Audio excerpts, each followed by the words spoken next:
Hello everyone and welcome to Procedure Counters, the Dungeons & Dragons campaign brought to you by Legend Souls Gaming. I'm your Dungeon Master Michael and we have an exciting session in store for you tonight. But before we get into that, we have a few announcements to get through. Oh my god.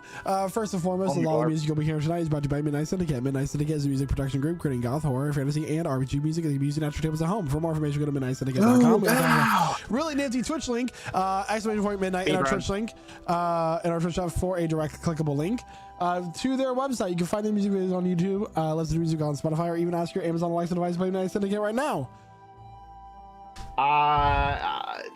1,000. So, yes, Midnight Syndicate, !midnight for a clickable link, midnightsyndicate.com, fantasy, horror, and goth RPG music that can be used in extra tables at home. So, yay! You can also have artwork. We have a full body artwork reveal coming during our mid-session break of our newer characters, Naoki, Emmeline, Talia, and Rosad, along with their new emotes, which are available to you right now in our Twitch chat. That is for subscribers only. But however, if you have Amazon Prime, as so many do, you can subscribe to one channel for free per month. Prime subscribe. That gives you the character emotes along with the animated emotes that we have here at Lich Souls Twitch channel. So get those emotes, spam them in chat, and you know, have a really great time using those. And you know, the reason why I got through announcements so quickly is because I'm really excited to get started for the campaign session tonight. How about you guys? Hell yeah. Hell yeah. Let's get this TPK rolling. So everybody, we'd like you to grab your drinks, grab your snacks as we welcome you to our table and we begin tonight's session of Procedure Counters. And here to tell us what happened last week in her very own words, and their very own words, is none other than Valerie.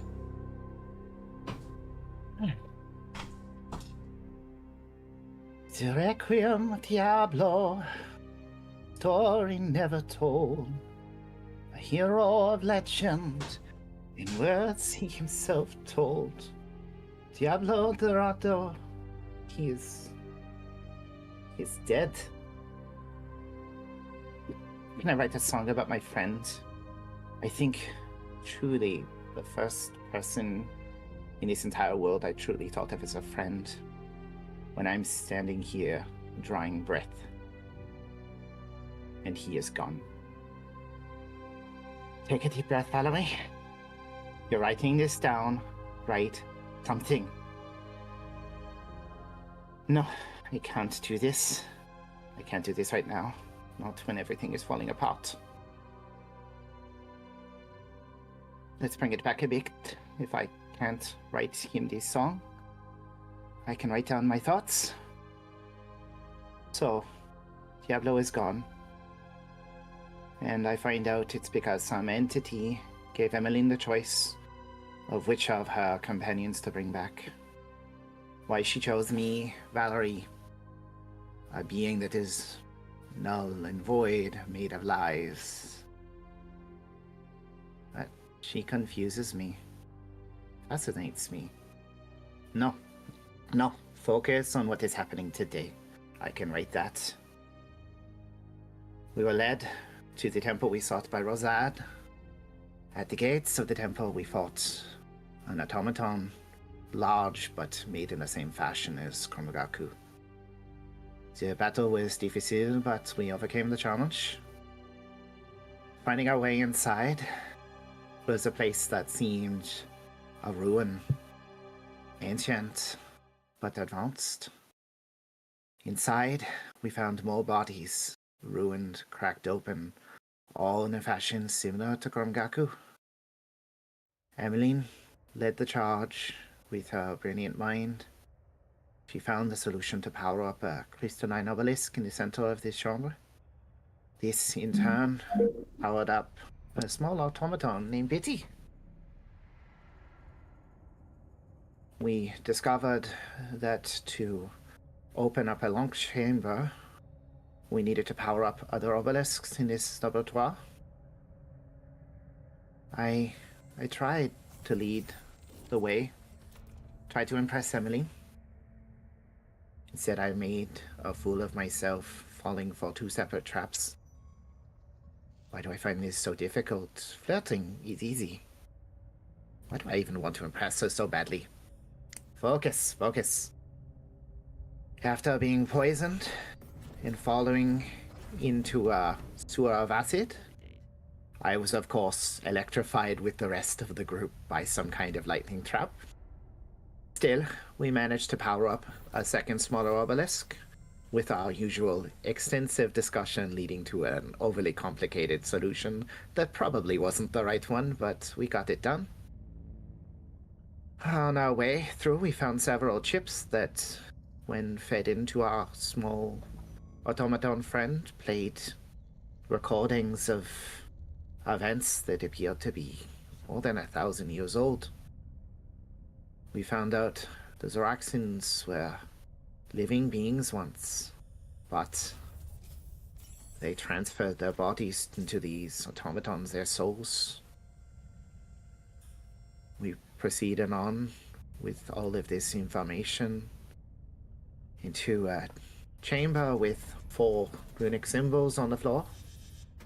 Crom, making a quick deduction, blasted a red marking with a firebolt, and of course, we were all blasted with fire in turn, so I've been burned and poisoned and electrified, and just a good day. But still, in that moment, we were identified as intruders. Some kind of defense is flared to life. We prepared to fight.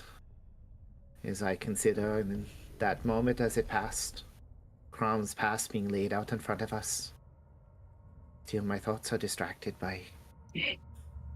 No, I will pick this up another time. I will find a way to honor my deceased friend. I suggest that you find your breath. And with that, that eerie sound coming from this small figurine in the top corner of the study where you currently are, you start to hear a slight hiss sound. The door is shut behind you. What would y'all like to do? You're not going to play the door closing sound? No. Bonk. It is time to roll initiative, everybody. As we are currently in an encounter, and we have to figure out who can do what in what order. Oh, wait, I rolled with advantage there. Oh, Michael, I accidentally rolled with advantage there, and it's only meant to be a 12 or 6. Oh, wait, I think I can change it. Yeah, you can change it. I've done it. No, I haven't. I got you. Don't worry about it. Thank you. Oh, that's like Valerie's worst initiative in like such a long time. That is Talia's worst initiative also. 30-20. I'm already a +6. Emily and Valerie. Same initiative. Yeah. Hell yeah. All right. 13s. So top of the round, we have Naoki. This gas begins to fill the room. What are you doing? Gas is starting to fill the room. Who had beans? Sorry.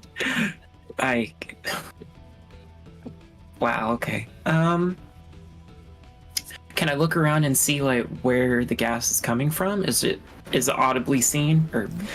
Go ahead and make a perception check. This is going to be audio based, as you're going to use the search action. Perception. Where is it? There it is. 14. The sound seems to be coming around from the statues that are made of metal. Ooh, perfect.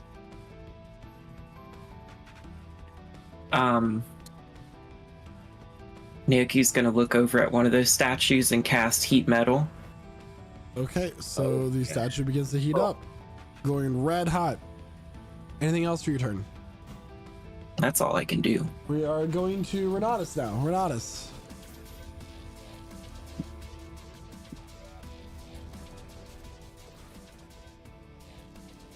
Who's played by Jeremiah tonight? Yeah, so he said that there's a noise coming from the statues. A hissing sound indicating that the gas is being pushed out through here. Gas. Okay.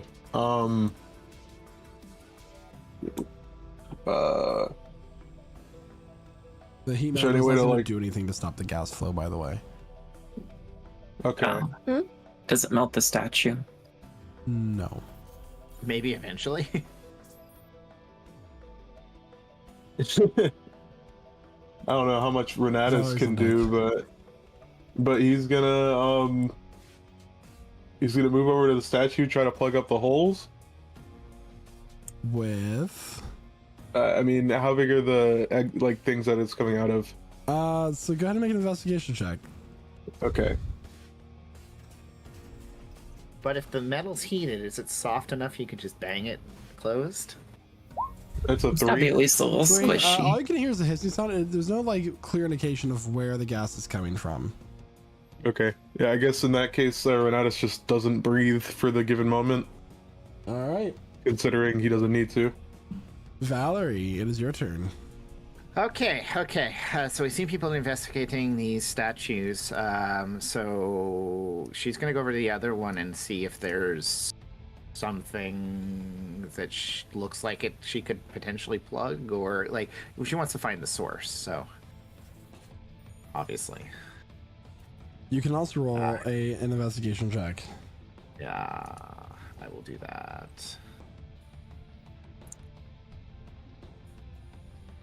That's a 13, which is better than 3. 13.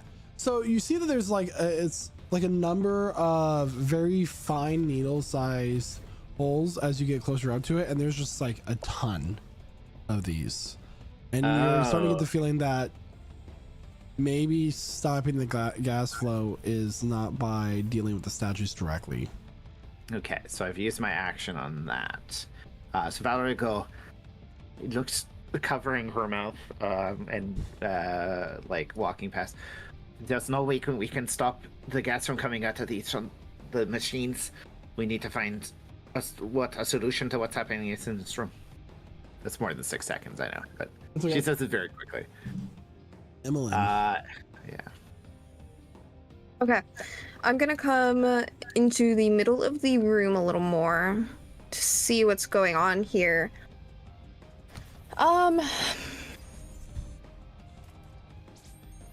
And they're little small holes. Like many needle size. Maybe too many. Okay, I'm gonna investigate this symbol over here. This black symbol. Go ahead and roll an investigation check. All right. Actually, make an Arcana check. I'll do Arcana. Okay, I can accept that. Arcana 12. This appears to be a symbol relative to the necromancy school of magic, or necromantic type of energy. But Okay. I will remind you that Cram blasted the red symbol with fire, and we got blasted with fire. Yes, so I'm going to just move towards the other one as much as I can, and that's my turn. All right, it's I'm not gonna Cram's see turn. what the other one's all about. Okay. I would like to investigate this red symbol, and I want to check to see if me blasting it with fire has changed anything. Like if it's like glowing a bit more, if it's a bit more dull, you know. Go ahead and roll an Arcana check. Okay. Huzzah. That's Oh, a yeah, it's on 12. deck. 12. This is definitely a magic circle relating to the absorption of fire type energy, but it doesn't appear to change based off of your previous Okay. attack. Do I still have a bonus action?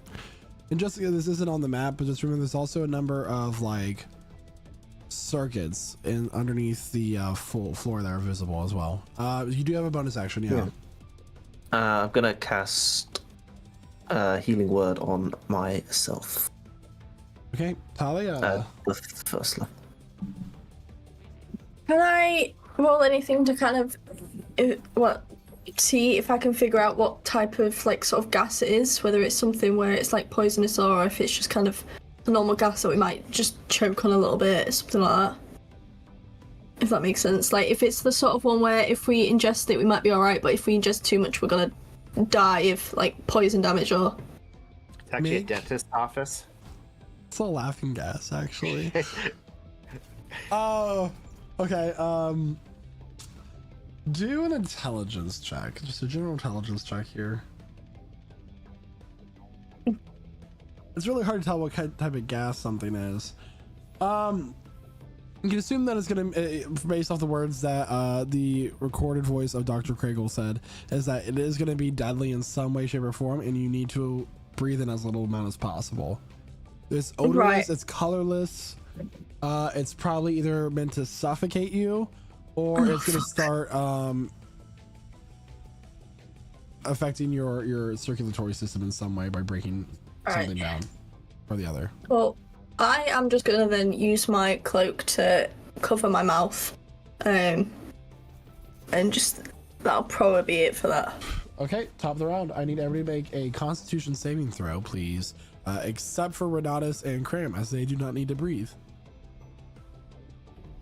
Good luck, guys. Hell yeah! Wow. Nice. Stellar. 19. 21. All right, so Emlyn rolled a 4. The DC for this first round was a 10. It will go up progressively per round. Emlyn, you begin to cough, and from your mouth, this black bile that was previously your blood, but has somehow mutated into something worse, comes up and starts to come down from the corners of your mouth. Normally, you'd be interested in this. However, your time is running out. You are going to take some damage to start here. The damage will also progressively go up. 2 points of poison damage. Okay. Chillin'. And Heroes things start to get blurry as you begin to hallucinate a little bit. All right, Naoki, it's now your turn.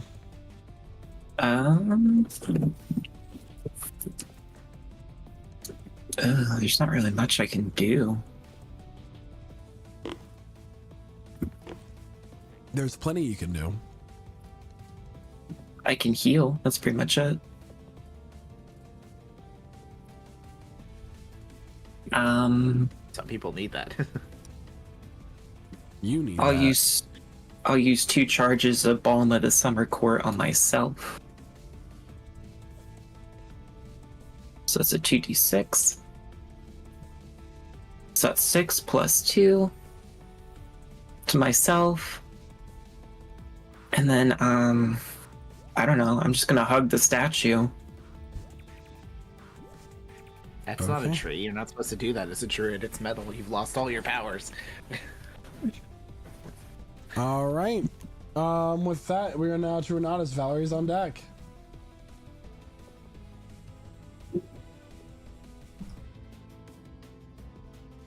That is Jeremiah. All right.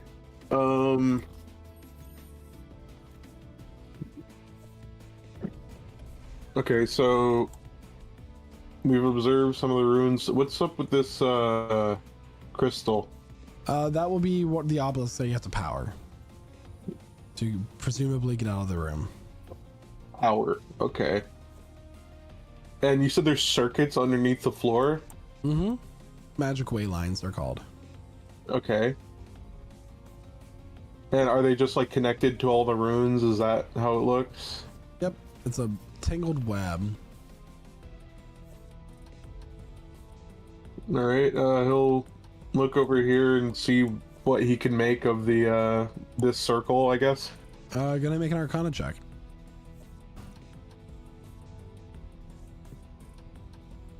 That's 21. Wow. It Nice. appears that this is a magic scroll made to absorb the elemental power of ice. And as you're kind of looking at the circuits, you're starting to realize that these 4 circles are a combination lock, and there is a particular order to solving them. However, the circles themselves do not tell you the order, and you might need to find a different way to figure it out. Okay, he'll relay that to everybody, but yeah, I'm not sure that super obvious right now. And I guess we'll end there. All right, Valerie, it's your turn with Emlyn on deck. Okay, so Valerie is going to, presuming everyone else has identified the other runes, try to identify this last rune. Go ahead and make an Arcana check. Sure. Natural 20. Natural 20. All right, so you have the purple one being Psychic, the elemental power of Psychic. So we have Fire, Necrotic, Psychic, and Ice. Okay. In no so particular we've got- order. This is this one is psychic. So we presume we need to figure out which order they're in. Can somebody smarter than me figure it out? Evelyn. And she's going to stick by that because she's psychic lady, so it's a perfect place for her to be.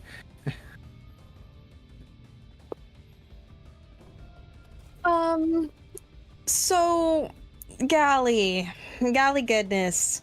Do I want to take a gander here and try to make a magical guess at how this padlock would be set up? Yeah, Go I ahead do. and make a perception check. All right. I was, because it's like I could check a book, but there's just so many books. I That's an can't interesting check all the thought. books. Oh my lord, no. Have we had a rest period? Dear lord. GG's, this is crazy. That's a 7. Looking around the room really quickly without any... What's that? Did we have a short rest after the acid trap thing? You did. Yeah, so you would have your heroic inspiration back. Because you are... Can I re-roll that? Yeah. Let me, what okay, you're asking? thank goodness. Yeah. Let's what I go. You see that 20. there are a little over 10 books that are less dust covered than the others. They seem to almost shine a little bit. And I'll let you, if you want, 10? to collect them and read their titles. Yes. All right. So, put these in the chat on Roll20. Wow. We have The Anatomy of Unicorns, Volume 3, A Smith's Inner Flame, Taurus Guide to the Plane of Fire, Volume 2, A Song of Ice and No Final Stories, Book 4, The Mundane Mimicry of Shapeshifters, A Flump's Tale, Primary Psychosis Studies, Necrosis Tertius, The Sword of Song, The First Account of the Tower of Allura. So, your mom is a vampire. I love these. So this is interesting. Okay, I'm gonna make a guess. Just trust me, guys. I Yes. think we should. Yes. I think we should do.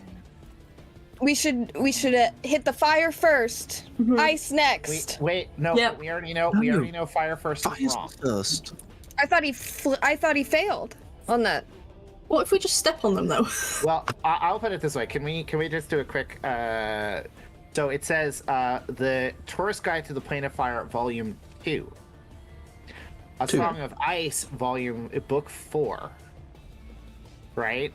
First, Okay. like there are hints in that Necrosis Tertius 3. Primary psychosis. Primary Psychosis 1. So it is now Cram's turn. All right, we're just going through the Also, book. I really want to read The Anatomy of Unicorns, Volume 3. Right, okay. I don't know why. So I've been told that they need to be hit in a certain order, and then I've been shown these books. Is there any way that I can basically say an order that I think and then make a check to think if that would make sense for that to be correct? You can suggest an order to the party, but there's Okay. nothing that really tells you Fuck's sake. if it's correct or not Um, until you try. I'm thinking necrotic, fire, psychic, ice. No? Yeah. Psychosis is Or- primary though. That's the only thing. I don't care about that. The one's got numbers in. I think it should be I think it should be psychic. Psychic, fire, Fire. I need a necrotic. decision there, Ice. Josh. Ice. This is timed. Make a move. Okay, give me Get give that me 1 transition. second. You have 20 seconds. Can I hold an action to? What did we say? Second. Fire. Hold an action to shoot a firebolt at the fire one when the first, whenever someone else hits the next one. Okay. So after someone hits the next one, I'm gonna shoot a fireball at the fire one. Talia, it's your turn. Oh my god. How do we know we have to shoot somebody? Like, what if we just have to just put step on it and it just maybe it's a weight thing? What you Can I roll something to figure that out? See if I like. So I don't it's underst- already been established that they are made to absorb energy. Yeah. Right. So we've decided though the like order is psychosis, fire, necrotic, and then ice. Yeah. Yeah. Alright. Okay.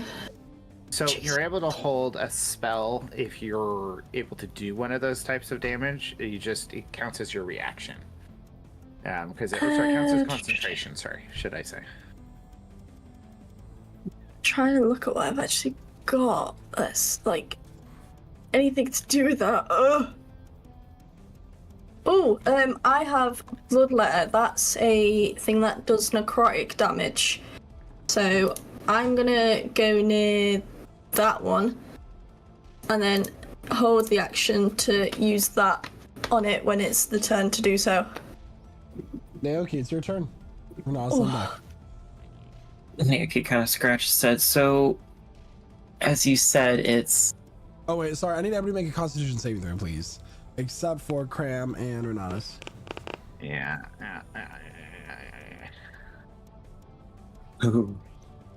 Oh no. All right, so Talia, Valerie, and Aoki all fail with a DC of 15 this time. But you all got 10 or Going up lower. real So fast. Going up real fast. Oh shit.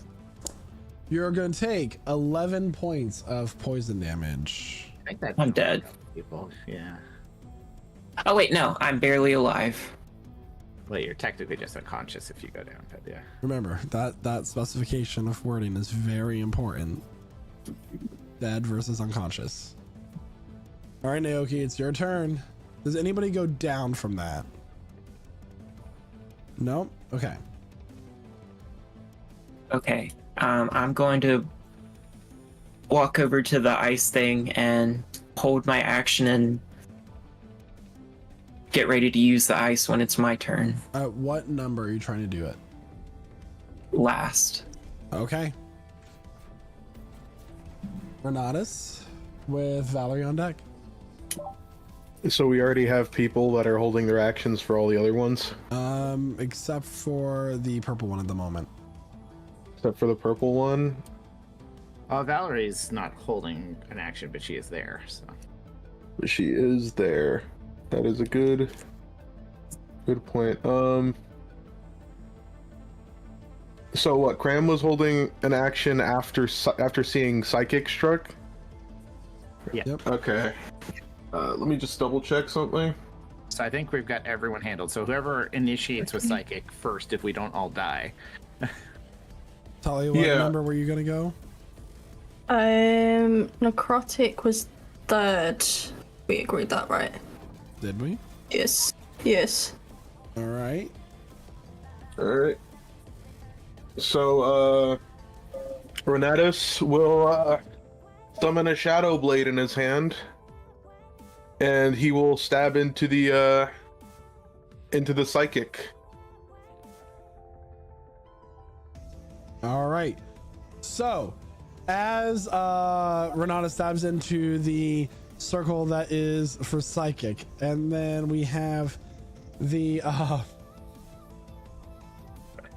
following that, Cram launches the firebolt into the one marked red, and then from there we have Talia. My sword. with bloodletter on it. Naoki casts a spell of ice. There is a number of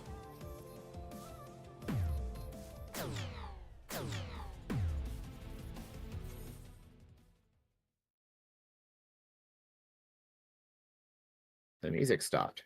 Wait, was there Oh. actually music playing that whole time? yeah. Yeah.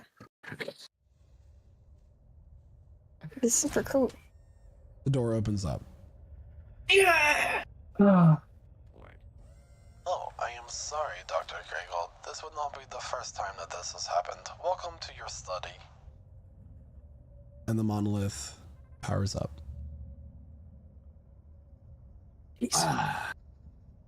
Let's go, bro.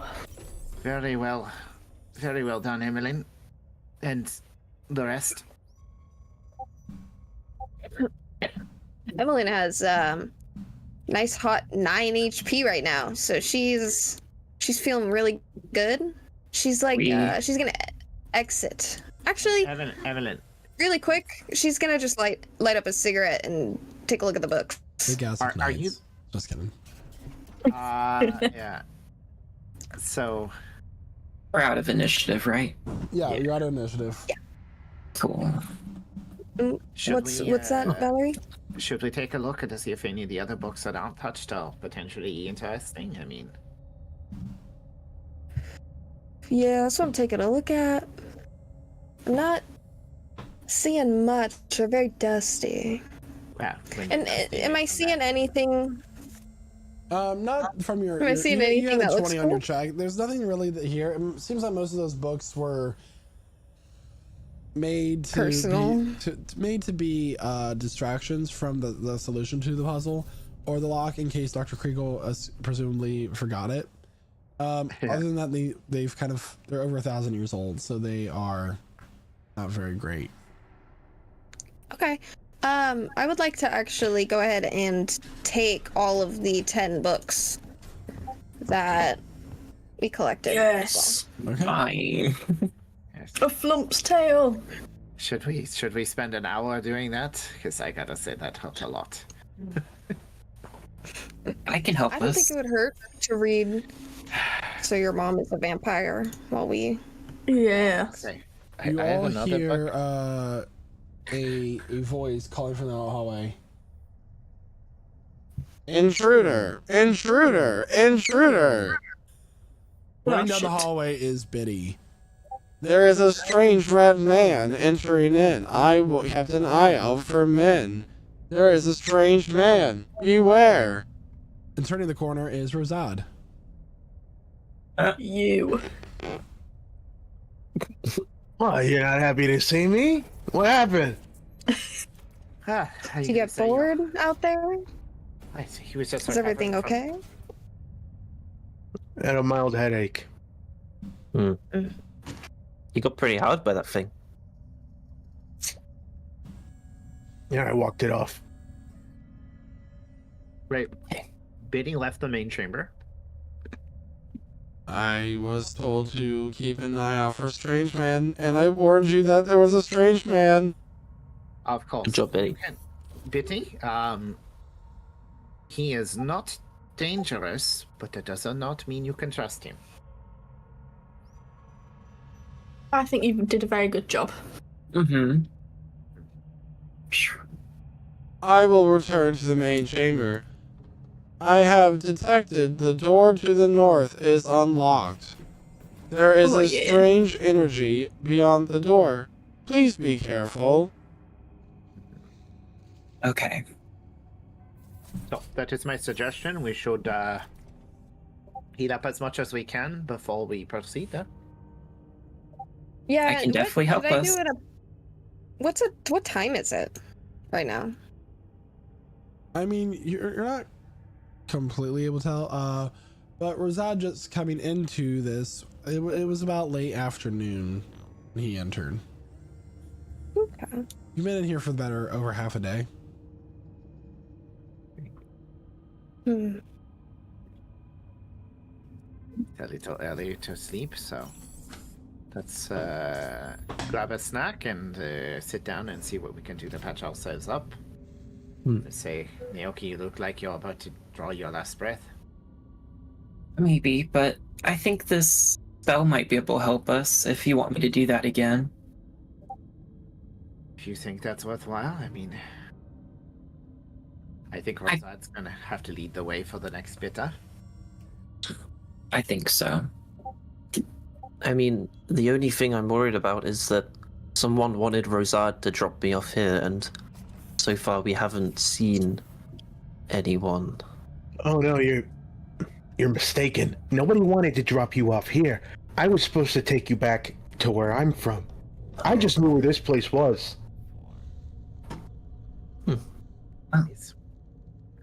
He was useful as a guide, so I think we're okay. So we leaving this room? Can I give a quick check round before we leave to see if there's like any of those little cartridges missing from Biddy's head around here? Make a perception check because you're kind of like looking over the room. Perception. I have 2 hit dice left. I'm using them. That's a 17.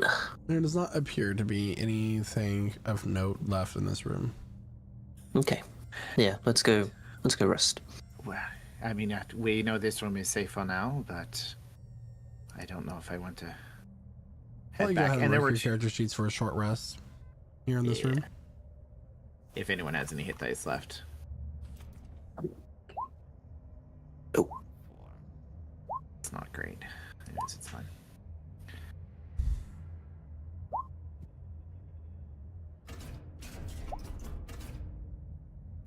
What is that? There's Mechanical machinery like moving about, like doing stuff throughout the lab. Okay. Okay. Just making sure. Okay. So, one other thing is when we were proceeding earlier, these other 2 doors were locked, correct? Correct, but the one to the north seems to be unlocked. Okay. What's that? You're here? Do you want to check this for traps?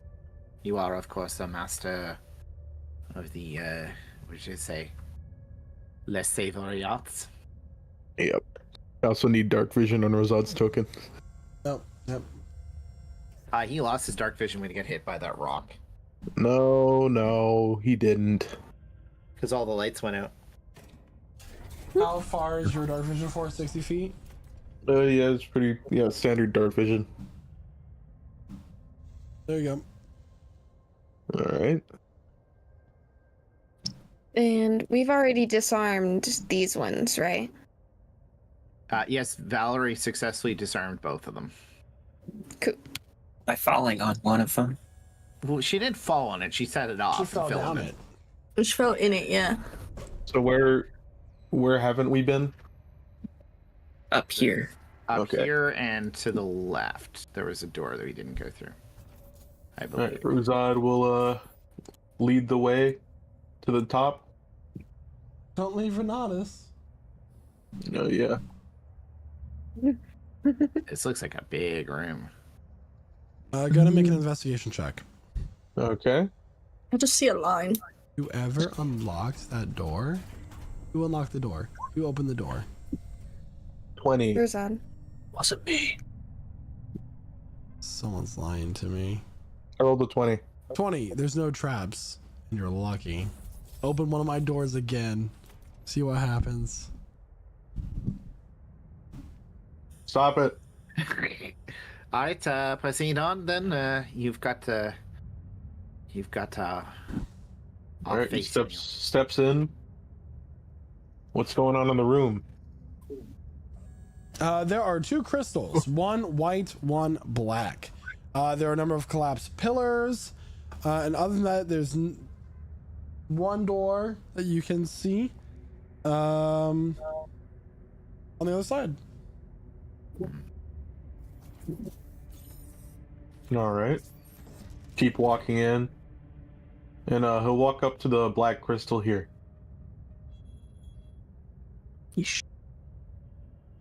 Don't shoot fire at it.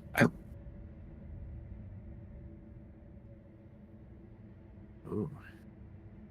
What do you think of that?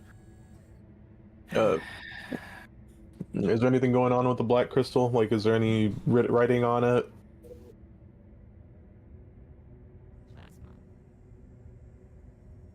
There appears to be some sort of movement from within.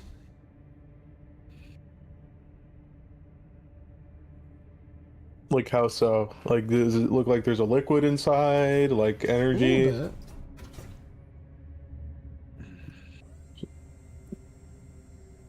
Would you, as I come over to look at this white one, does it look similarly? It With does. that something inside it? Okay.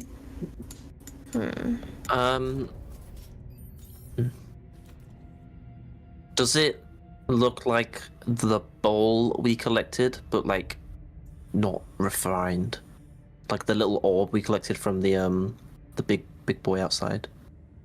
The energy core. Yeah, that's what I mean. Emerging from the crystal Oh, crap. Oh. are two creatures that appear to me made of some sort of energy.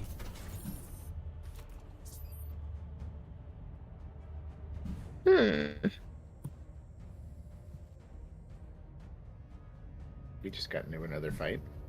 You did. I need Yeah. everybody to roll initiative. Great. And I didn't heal. You didn't do the healing, yeah. Initiate. Let's go. This one's The tough. one on the left is this like shining white energy. The one on the the one on the left is this white shining energy. The other one is this like corrupted black looking energy, but he looks transparent. Oh, that was the wrong one. He's a good ghost. And with that, What? let's see here. Ooh, that's a good one. It was 28 originally.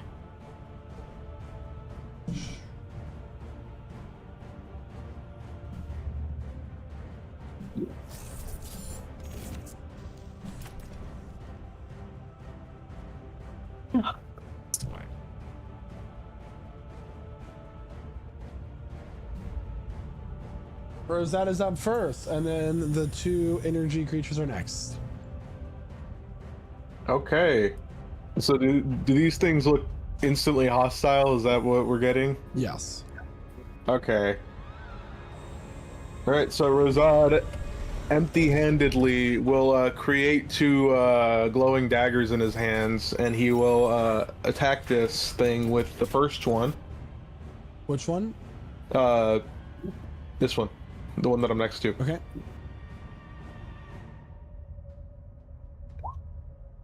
Alright, that's a 15 to hit. As you attack the creature, your blade goes right through it. With psychic damage? Or did it just clear? Is it? I miss. Your blade goes straight through it.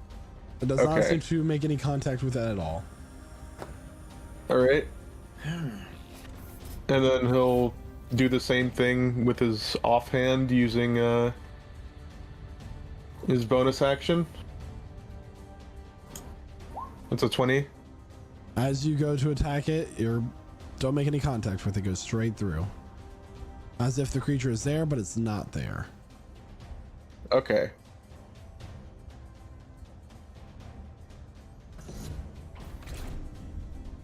Alright,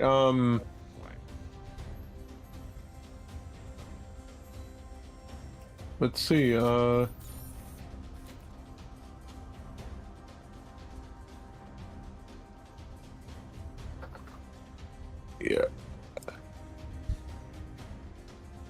Yeah, he's just gonna use his bonus action to disengage.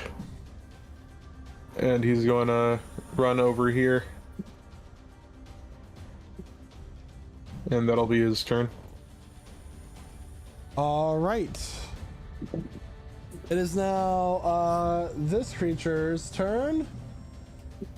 He is going to run over. He's going, and you watch as he instantly appears over here.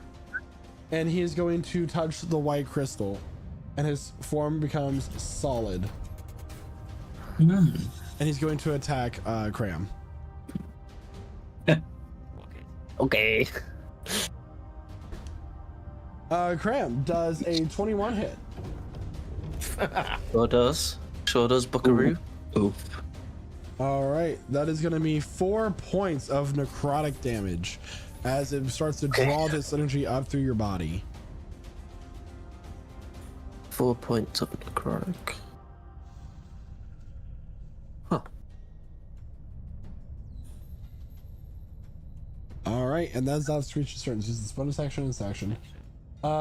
This creature is going to run over here. It's going to attack Naoki. Uh-oh. Naoki, does an 18 hit? Yep. That is going to be 3 points of radiant damage as the searing white hot energy starts to burn into you. It's going to instantly appear over here by the black crystal, and it's going to touch it and start going more ethereal. And that is that creature's turn. It is now Emmeline's turn. Yes, it sure is. And I would actually like to go ahead and firebolt the black crystal. The black crystal? Mm-hmm. Okay. I don't know if I need to roll for a hit, but that is 22. It does hit the crystal, doesn't seem to do any damage to it. Bonk. Okay. With that, I will just move more central, and that will be my turn. Hypothesis concluded. Thank you. It's now Renatus' turn. Cram's on deck. I also realized I didn't appear in the order, and I didn't notice that until now. What's your initiative? 12. So you haven't missed a Sorry. turn. That's okay. Yeah. It's coming up, though. All right. It's Renatus' turn with Cram on deck. All right, Renatus will manifest his echo right next to this this silly one right here. Need to. It's a silly little thing. I don't know if how to pull the second token, but You have to have access to it. Hold on.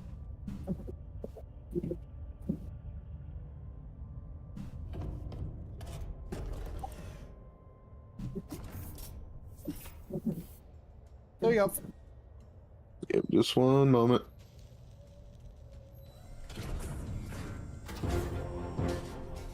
Oh. Use it.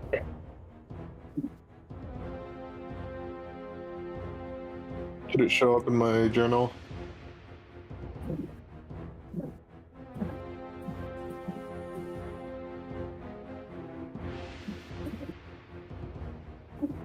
Is it supposed to appear in my journal? It's not It there. is.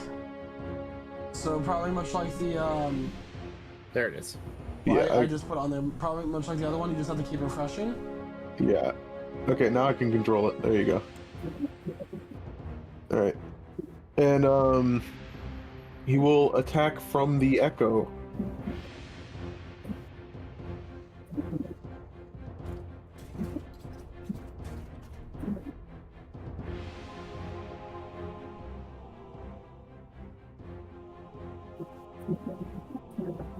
It's a 16 will hit. 16 to hit for 11 points of slashing damage 11 to this points thing. of slashing damage to the one marked black. Okay. All right, and not sure he can do another one at this level. But yeah, that'll be That's it Cram's, for now. It's now Cram's turn. Valerie, you on deck. Naoki's in the hole. Thank you. Okay, I'm gonna action disengage and run 5, 10, 15, 20 feet away, and then use my bonus action to cast a first level healing word on Naoki, Okay. which will be 9 hit points. Ooh, To that use, feels better. Lovely. And then that will be all. Valerie, it is now your turn. All right. So Valerie, looking at this here, obviously these are color coded, so she's gonna just assume everything works that way. Can I try and attack the black crystal with the dark crystal with a starry wisp cantrip? Okay. Does the 13 hit? 13 does not do anything to the crystal. It's a radiant damage attack. That's what I was wondering. It does not radiant. do anything to the crystal. Okay. And Okay. well, at this point, you guys begin to feel like maybe you can use them rather than go against them. Okay. So we've done that. Then Valerie's going to approach the crystal and touch it. Valerie enters the ethereal plane. Can they where- still see her? You're like translate. You're ghost-like. You're basically a shadow currently. I'm calling it the ethereal plane. Yeah. Makes sense in this moment. But I've this entered the creature- shadow realm. That creature appears solid to you, though. Everything else appears ghostly to you, as everything's kind of darker. Yeah, Valerie's having instant regrets. So she is going to, because she can't do another action spell, do a first level healing word on herself. Okay. Yeah. And it's down to Angie's turn. And- Talia's on deck. Rosad's in the hole. Perfect. Thank you. Awesome.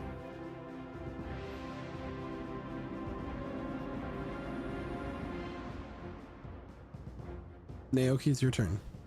Oh, I thought you said Talia. Talia's on deck. Okay. I'm going to wild shape into a crocodile. Okay. So that's 2d10 plus 2 health points for me. 10 per HP. Yes. So that's 12 HP plus another 2, that's 14. And I'm going to waddle over to this thing and bite it.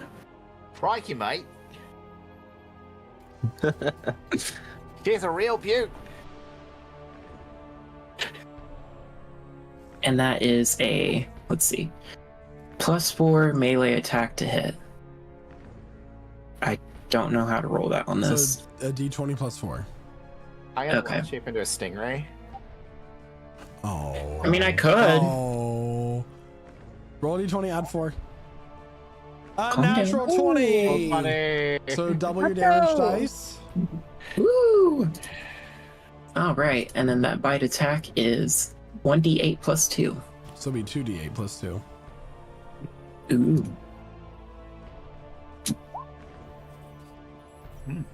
All right, so Naoki 9 damage. transforming into a crocodile, rips out a part of this like plasma-like creature, dealing 11 points of damage.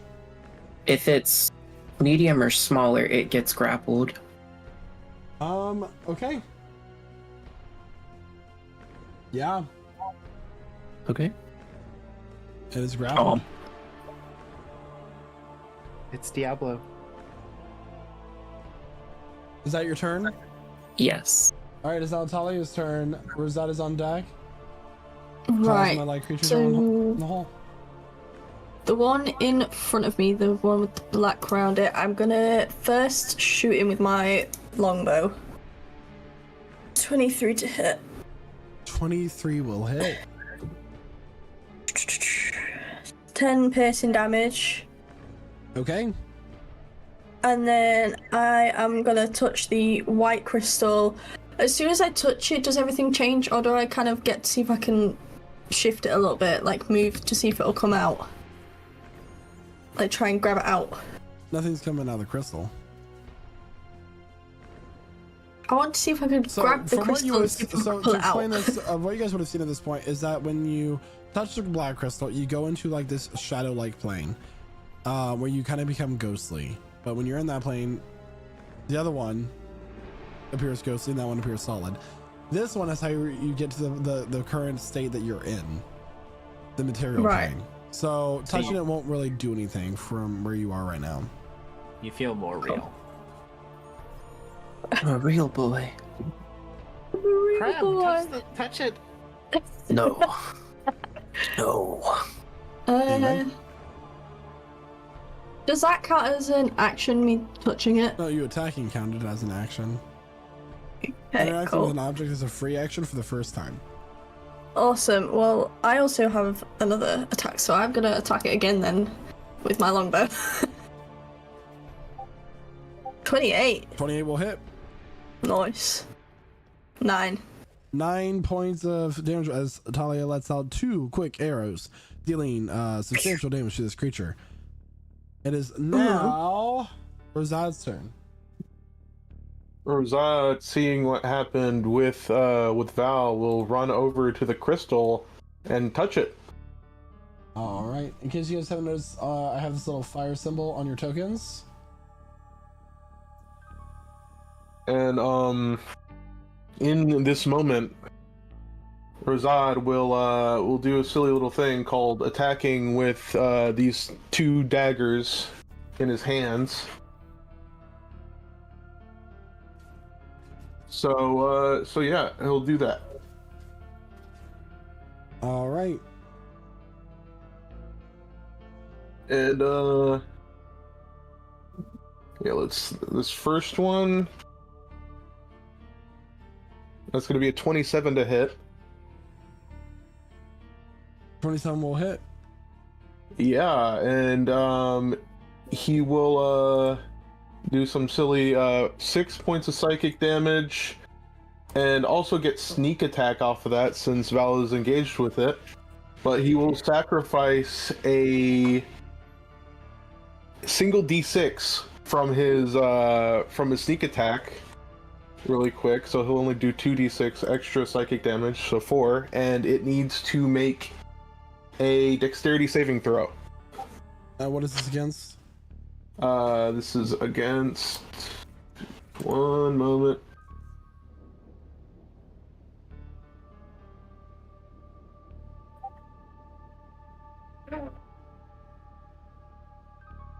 Look at the DC.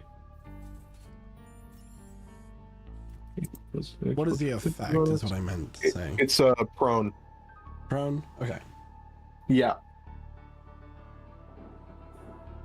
All right, so the creature gets knocked prone. Oh, it rolled really low? Yeah, I rolled a 6. Okay, yeah, it fails. And he will attack with his second dagger.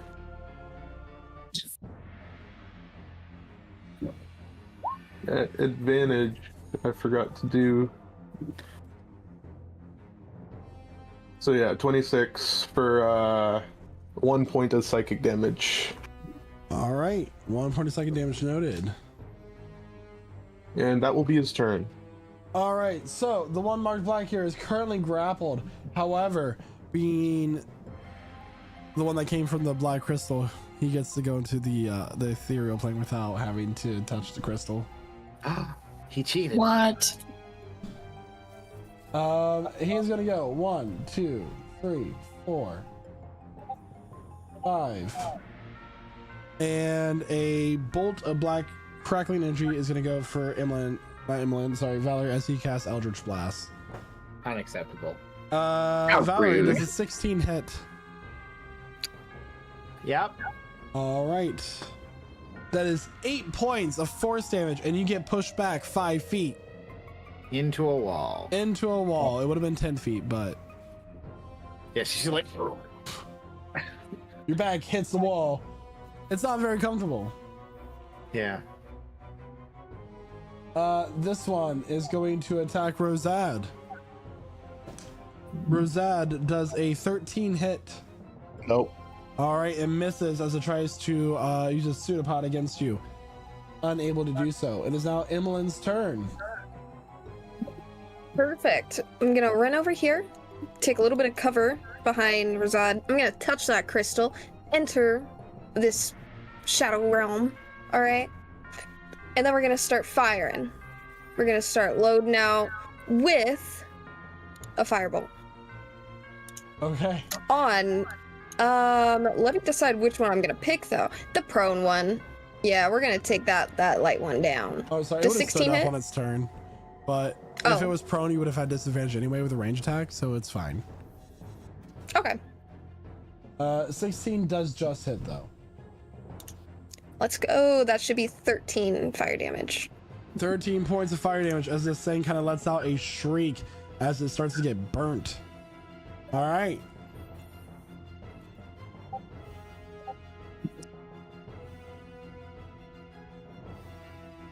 I used all my movement, so that's Okay, my so- turn.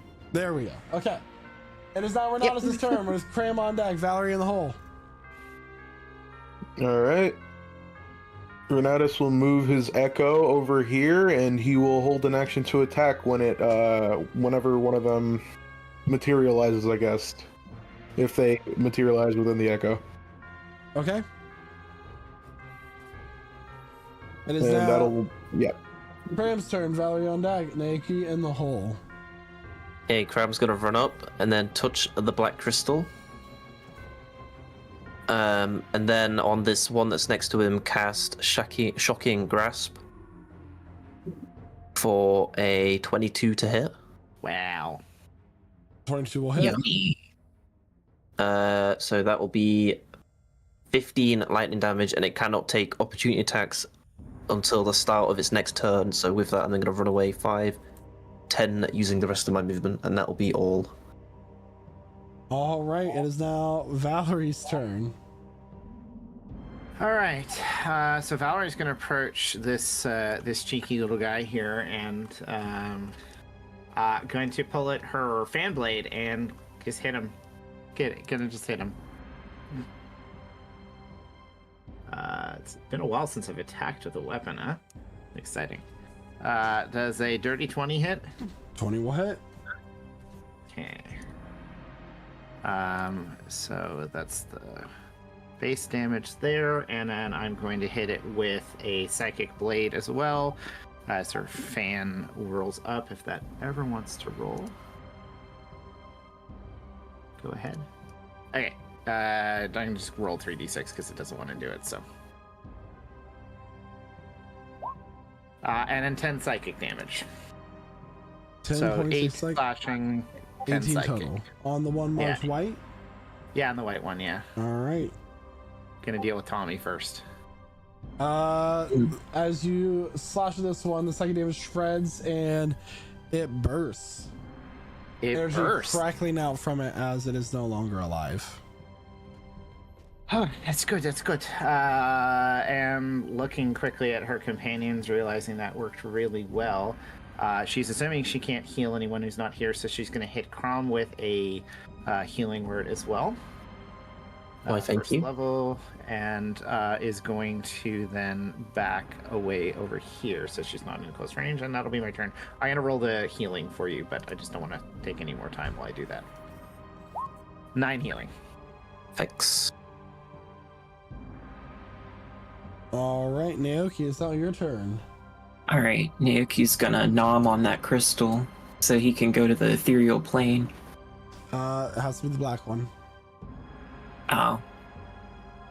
What's the white one do? Bring you back. It makes you solid. Oh. Boo.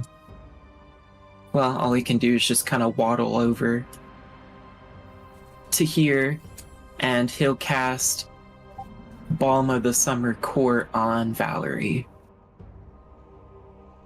So Valerie is in the shadowed plane. You can't cast them. Oh, never mind then. Only you and Crom or Talia are solid real people right now. And Renatus. Oh, Renatus, right. Sorry. Never mind. All right, it is now Talia's turn. Rosette is on deck. I would like to move next to the black crystal. For some reason, it's not letting me move it. So if you'd be able to move it, that would be great. Do you have 40 feet of movement? Is it not 30? I measured it earlier. Like the one diagonal to it, the one just underneath that the arrow. It's Oh. 35. You're Give all me range. 30 You earlier. actually get more range, but not yet. Yeah. I'll move as close as I can then to the crystal. But obviously that thing is now untouchable. Shit, there goes my plant. So instead then, Naoki's still in the same plane as me, so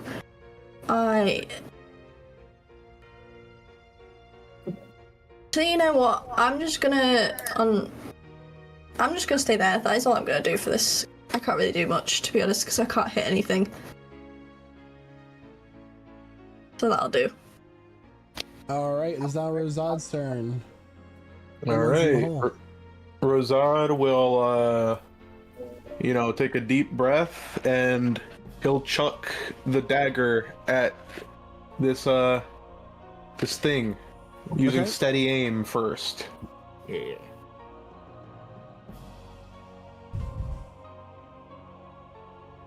All right. That's a 20 to hit. 20 will hit. That will be 21 points of psychic damage. The creature bursts, and that will take us out of initiative. Upon the two energy anomalies being cleared, you hear a voice from a small statuette. Shadow anomalies detected. Regulating the room now. The white crystal will flash, and all of you will turn to your solid forms. That was interesting. Question, DM. Yes. As Emmeline goes to take a seat here, presses her back against the wall, does it feel any different? Is it a good wall? That is a false wall, and it opens. Valerie, Do I almost fall fell through? Or am I just slowly opening it? Oh. Did you wait? Did you find something else? You found something again? That's what it looks like. I think Okay. that's what I do. That's very good. Okay. Can I? I'm just What gonna. is- She's kind of like sidles past Emmeline. Oh, Excuse me. oh, Sorry. yeah. Oh, that. Okay. I did not mean to touch you there. That's okay. It's fine. Uh, You can go and- first. let's see. We've got the chest. Rosad will walk in. Check with for them. traps. Yeah, he'll check for traps. Yeah. Valerie pulls out a set of thieves' tools. You check for traps, I'll try the lock, huh? Sure, you don't want me to try the lock? I feel like I might be a little bit better at it. Oh, so we're gonna have a competition here. So what you think? Yeah, I think, yeah. You know what? This is your thing. I'll let you have this one. All right. He will check for traps first, of course. Do you want me to roll anything? Go ahead and roll a investigation check, please. All right. It's a 15. 15. The chest does not appear to be trapped. All right. Rosad, he'll walk up to it. It appears to be locked, I assume. No. No, It is it doesn't appear to be it is a locked. metal cube with these blue lines going across it that kind of glow this arcane energy every now and then. Oh. Okay. All right. Okay. So it doesn't appear to have a lock. Correct. Or it's a lock so sophisticated you can't figure it out, huh? All right. Could Could we maybe pull it into the bigger room in Well, case it Emily- explodes? Do you want to take a look at this? I mean, you're kind of the genius here. Yeah. Let me have a peek. Let's collaborate between the three of us and see if we can figure out what this is, huh? I'm assuming that this cube that you mentioned, DM, with this archonic energy, is that similar technology to what we've been working with? The crystals, the wires? stuff like All that. this seems to be like powered by like magical way lines. Mm-hmm. Okay. I'm assuming that just try. means it's on. It'll open. I mean, I can try dispel the magic if it's a magical lock. Why don't we try to just open it? There doesn't look to be a lock on it. I'm gonna open it. Let's let Emmeline study it just because she is the master of Arcana. In case there was some kind of trap that you can't figure out because it's a magical trap, man. Jeez, you goddamn eggheads. Yeah. Well, we're not the one who built this place. This is Kromgaku's people. Evelyn will just get down on one knee and stare incredibly hard at this chest and take a good look at the hinge on that thing. Yeah, It's got good Like materials. you're looking at a metal cube. It appears to not be magically locked or trapped, from what you can tell by staring at it. Okay, Rosad, I think we're good. pick it up. Can he just open the cube? Upon opening the cube, there are 3 items inside. One is a smaller silver cube with these kind of like this gold energy from within. And there is a button of sorts. The second is a metal flask. And the third is a scroll. Oh. This is fascinating. Rosad grabs the flask and he hands the scroll to Emmeline. What's Thank are you. is there a box inside of the box? Appears so. There's a box inside of the box, and then hopefully not a box inside of that box, but What? I mean, it could just be infinite boxes, huh? why don't you find out? Does the smaller box pull out? There's a button. Is it a red button? No, it's a button. It's a part that sticks out a little bit. Same color as the rest of the box. But does it come out, or is it like fixed to the bottom? It is a. It's like saying if the button to your phone comes out of your phone or not. It's a Yeah. button. So it's a button on a box that you can push. She, inside. I think he's- or- I think he's asking if the box inside the box is fixed to the Oh, no, first it's box. Okay, so if I like pick up the box Correct. inside the You can box. carry the box. You can carry all 3 items individually in the box. Okay, Right. okay. So we've got like something with a button. So do I press the button? Maybe in the bigger room. Okay. Well, Not make sure small we get a room. little bit of difference. Gonna like carefully carry it in one hand as she like walks out of this small chamber. Okay. Excuse me, Valia, yo. Make sure your tokens are exactly where your characters are.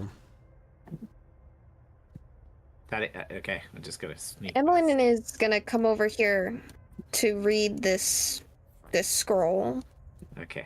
So Decent. I'm just going to move as far away from everyone as possible. If you all want to just, not be near me. And to go towards this door. I think it's just the door. if it does Wait. explode, Wait, why don't we just touch the crystal? Huh? Oh, the Touch crystal's the not crystal. powered anymore. Oh. Press the button. What is Emmeline doing? I am reading that scroll. I'm sitting on this fallen column right here over here, Is just Talia hiding reading behind the like a pillar? nerd. Did it explode? Is Talia Sorry, hiding? That's a great question. I couldn't hear any of this. My headphones just cut out on me. So Valerie found a box and is about to push a button in the box. The box has some sort of golden energy inside of it. Oh. Are you hiding behind the pillar? Yes. Yes. Is anybody else hiding? I mean, Rosad's standing in the corner looking at the flask, but he isn't necessarily hiding. All right. Anybody who's not obstructed from this energy within 60 feet of the cube being pushed gets hit with this blast of this golden energy. Your wounds begin to close, and you all may mark yourselves for a long rest, except for Talia. Except for Talia. Oh, Let's go. That's so Wait, rude. sorry, Talia. That was toxic. I'm sorry. I didn't mean it I'm like nearly that. full health anyway, so I'm not exactly like that is wounded by that. wonderful. But your and I was- spells. The energy from this, I used one. Dissolves the I still cube. got 2. and you think maybe that could have been replicated if we kept it. Emmeline, did you see enough of that we could have? Do you think you could? Huh. Well, I feel really good right now. I don't know about everybody else, but you know. Yeah. I felt looks awesome. Emily, I just love make reading. For Make some an reason, Arcana reading check. makes me feel so good. My brain is so large. I got a 22. My brain is actually large. This is a scroll of lightning bolt. Fuck yeah. Excellent. Very We're not a nice. TikTok, don't worry about it. Fuck yeah. Flock of seagulls. I'll just go ahead and pocket that. Actually, I can't really start the process of trying to put that in my notebook right now, so I will pocket that and do that on the long to rest. do it. I have some. Uh-huh.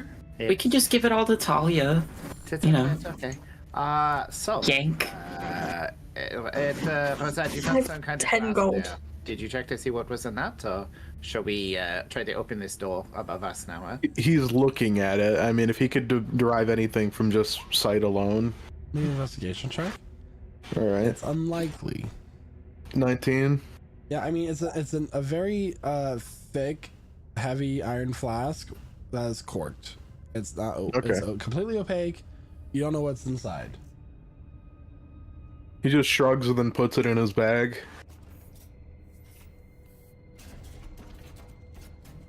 It's interesting. So we've got another door here. Check this for traps, I guess. The one to the north here. Yeah. I was just checking that crystal. They seem pretty impervious to damage.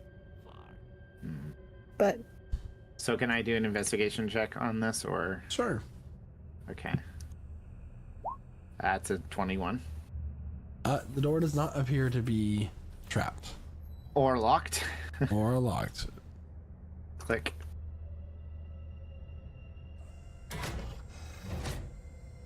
Oh, The door Okay. unlocks. what's that? The door is unlocked. Let's go. All right. He will lead the way, kind of scanning everywhere for traps. Make an Everyone, don't investigation rush. check. Don't rush. Don't rush. 17. Okay. Wow, this is one long hallway. Ah. Well, you know what they say about long hallways. And narrow. Can't forget narrow. Yeah. Long, narrow hallways, yes. what do they say? I Yeah, don't what know. do they say? Upon you get into the next square up, right in front of you, you notice that there is a small, shining, like very faintly shine to a glyph in the floor. Oh, There's a glyph here. It does require a DC 10 athletic or acrobatics check to jump over. Yeah, he's gonna jump over it. hey, Clam. Do you think? Yes. Do you think that's a kind of glyph you could maybe, how we say, dispel or something? I- Could definitely do that. Okay. I love how you got a natural one. 1 and you still succeeded on that. Yeah, because I have a plus 11. Rogues, man. Well, let me get out of the way for you. You said it's an acrobatics check. DC 10 acrobatics or athletics. 25. Yep. Yeah, if you want to move up, Rosette. Valerie like literally does like a twirling backflip and lands like this. It was Gorgeous. very impressive. Yeah, like just wonderful. Like she's expecting applause and looks back and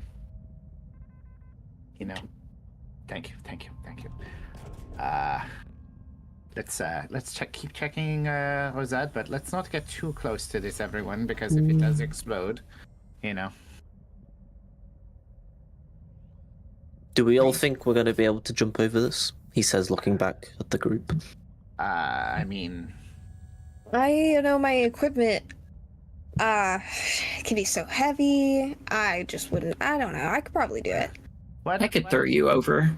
Why don't we, quickly identify if it's something that we could dispel? And if not, we'll just risk it. But let's try to keep a little bit of distance from, for all we know, this could instantly, this could throw one of you into the astral plane or, I'm going to cast level 3 Dispel Magic on it. It dispels... Roll check, please. Okay. What kind of check? It's the check to dispel, as described by the spell. Each ongoing spell, blah blah blah. Make an ability check using spellcasting ability, DC 10 plus the spell's level. So you make a charisma. D20, add your spellcasting amount. 23. Wow. The glyph gets dissolved. I think I did it. Valerie looks like yes. I think you did. Watch out! I just remembered that there's a glyph there. There was a glyph there, but it looks like it faded with time. He did it. He did it, yes. And it's actually the ambassador who removed it for us. He starts to do like a little turn on his wheel. 360. Maybe we can teach him other tricks. I think, but let's keep moving up this hallway, yeah? Thank you, Betty. We Very love well. you. You coming, Renatus? Come on. Eventually. No lagging behind. No, this is just sticking back, guys. Come on. Yeah, he is watching our backs. Alright, we got the new hallway. Let's is there anything else up ahead? Oh wow, this place looks a little bit sketchy. The whole place looks sketchy. What you talking about? Oh yeah, but this place looks especially sketchy. All right. Looks on forward, and I believe. Does he see a drop off? Is that what it looks like? Yeah. Just a little crumbly. At least you guys can see things. You're supposed to have Valerie's lantern. Oh no, it's just darkness for me. Well, it's because we're in the hallway still. Yeah. So, yeah. Or Cram has Valerie's lantern. Sorry. Oh. Imagine not having dark vision. Shush. What is So you're going saying on? this looks dangerous, huh? Oh my god, I'm like stuck.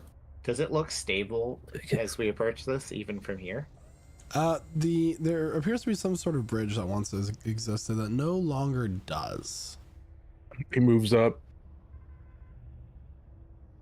This looks a lot like. Not a bridge. Hey Betty, do you have any portable bridges or something like that? Betty does not Okay. respond. Well, everyone, we have met our greatest enemy. Ooh. A span of distance that could do harm or kill us. We shall now spend the next 2 hours discussing. Let's just do the same thing we did last time. Yeah, but Renatus doesn't look like he's in the mood for it this time, so we'll have to go with another solution. Hmm. Oh no. Thinking. Can anyone fly? Rosad, can you fly? I mean, it could be worth asking You know what the Biddy what's fucking actually. wings? Wait.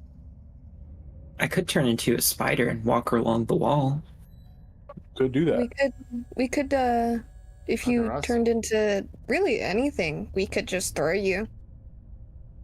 Like a Yeah. flag, maybe? That is exactly what I suggested last time, and everyone was saying, you know, he's not in the mood to be thrown. But if we fail, he falls to his death, you know. But not if he's attached to Right. A web. He's attached Or to a what? rope, and you cast Feather Fall on him if he falls. Okay. if he falls. I mean, I also have Misty Step. I can. yeah. is it Go a worth little asking bit. Biddy But- what's actually on the other side? But you can't.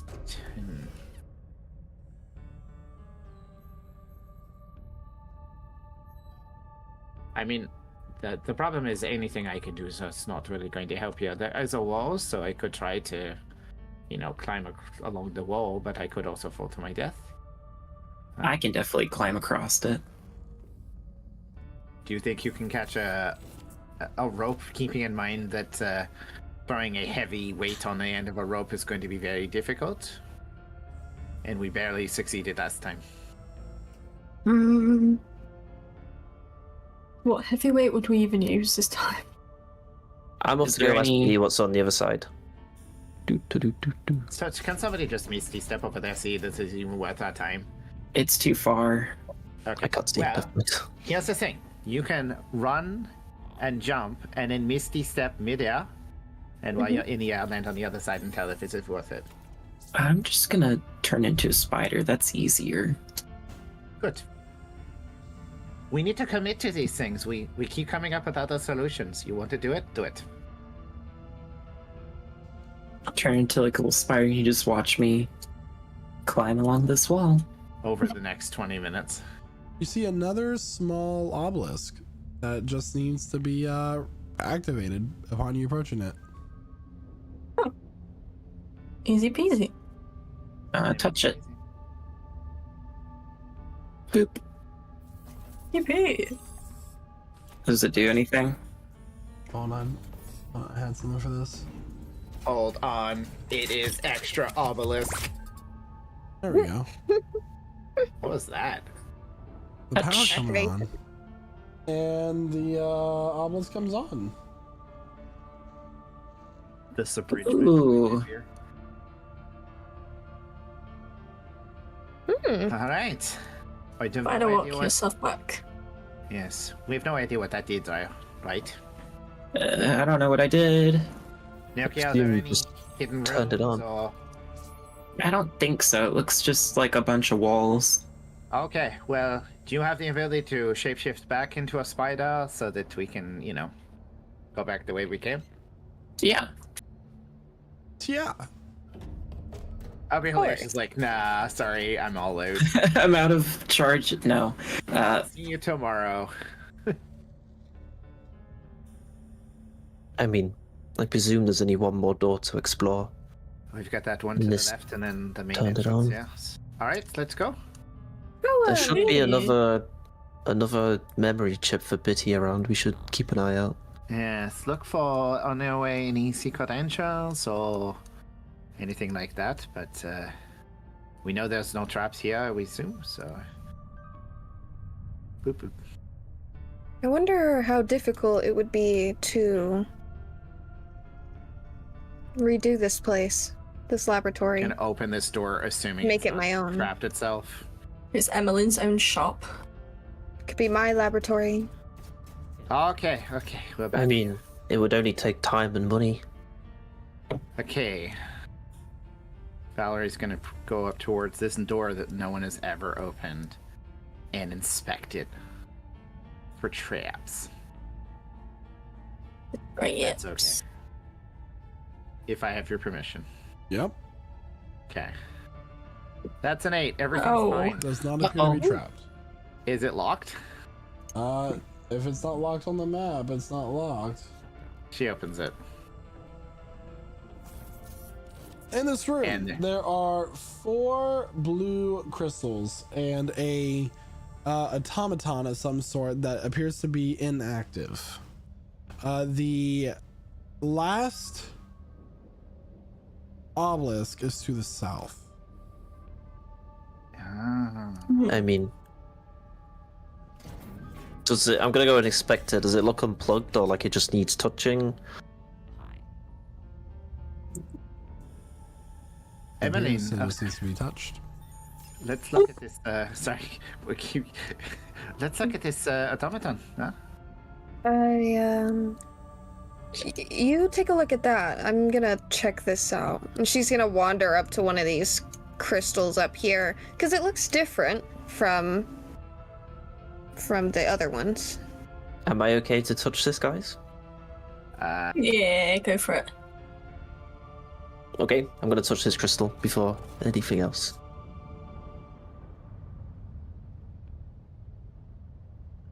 The eyes on the automaton glow red. Oh. Intruders detected. Execute lethal force. And that is where we're going to take our mid-session break, everybody. Oh, no. Uh-oh. Shit. This is like a lot of fights, guys. We have managed to do everything in this dungeon so far. So everybody, Yeah. that is where we're going to take our mid-session break.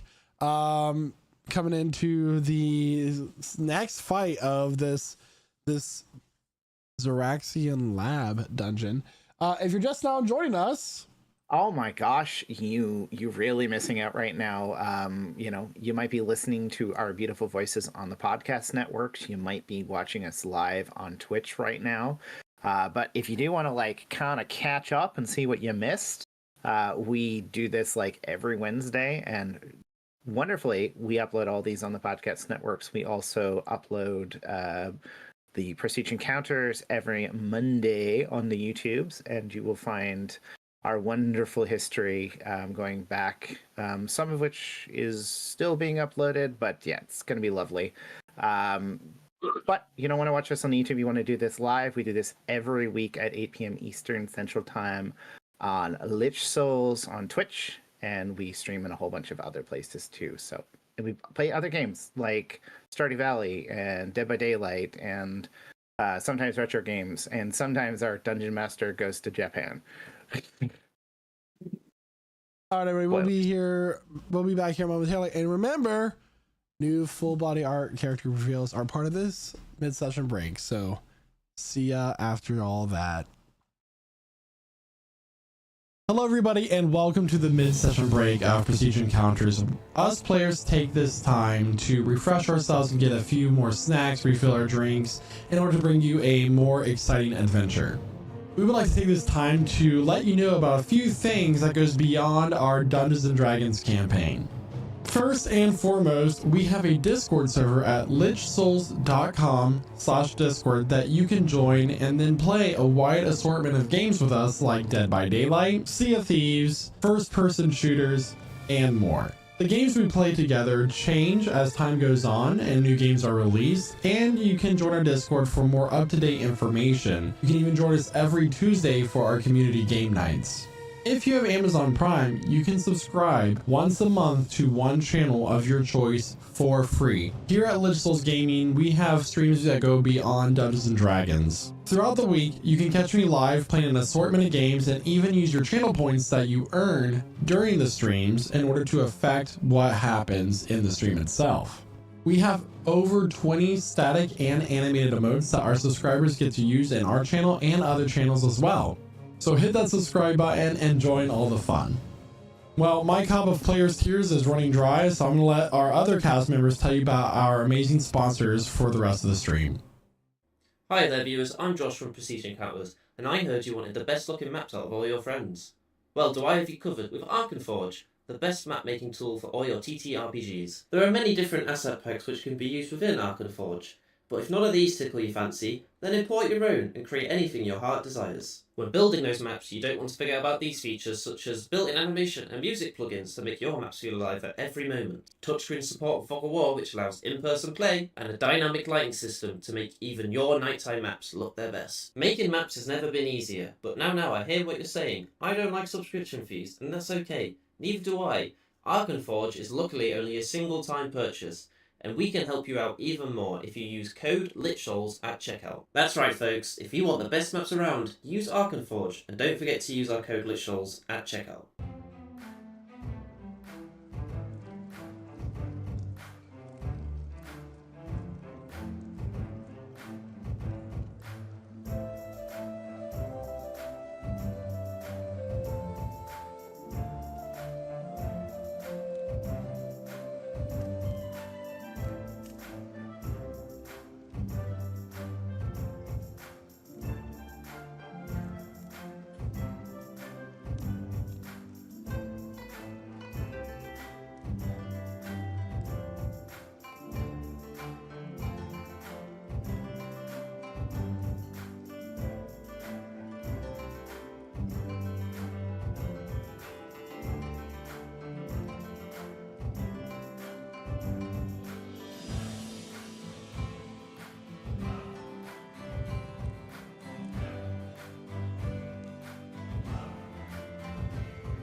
Prestige Tales.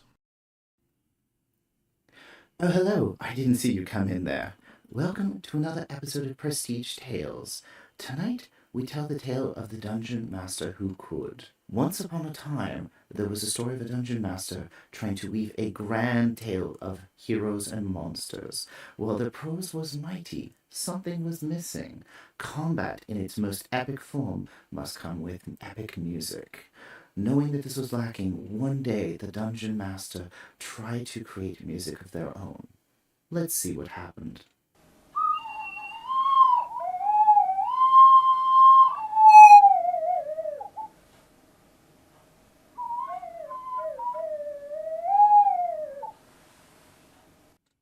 A moment meant to be the culmination of their tale instead became a tragic end. Ashamed, the Dungeon Master walked off into the sunset, never to be seen again.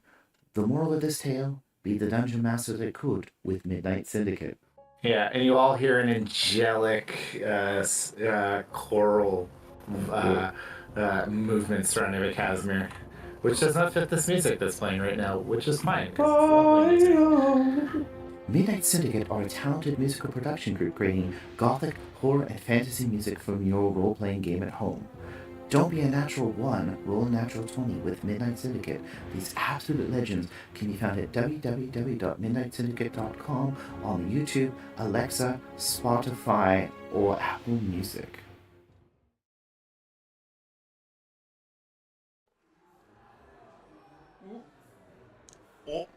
Oh, hey there, bud. Didn't see you there. Glad you could stop on by during your mid-session break there. Oh, I'm just having a cold one and watching the game here in memory of my late cousin. You may have heard of the guy, Prestige Pete Peterson. God rest his soul. Boy, I tell ya, old Pete there was a good man, and definitely did not fake his own death to throw off the scent of the IRS there. Oh, that's a touchdown. But if old Petey were here, he'd want me, his cousin, Lich Souls Larry, to tell you all about the incredible merch over there at the Lich Souls Gaming Merch Store. Every bit of merch you can think of to help support your favorite D&D stream. They got such things as t-shirts, hoodies, mouse pads, stickers, and so much more. So head on over to lichsouls.com/merch and pick you up some merch there today. Well, I better get on up out of here and let you get back to your mid-session break there. Let me just find my coat and when you know it, I'm already wearing it. But before I go, you know I got this nice casserole bag at the house if you want to come on by and take it home with you. Wouldn't be no trouble at all. You can just bring the container back at your earliest convenience. Let me just try to find my coat here. Still wearing it. Oh, jeez. I swear my mind these days, it just ain't what it used to be. Speaking of losing their mind, you know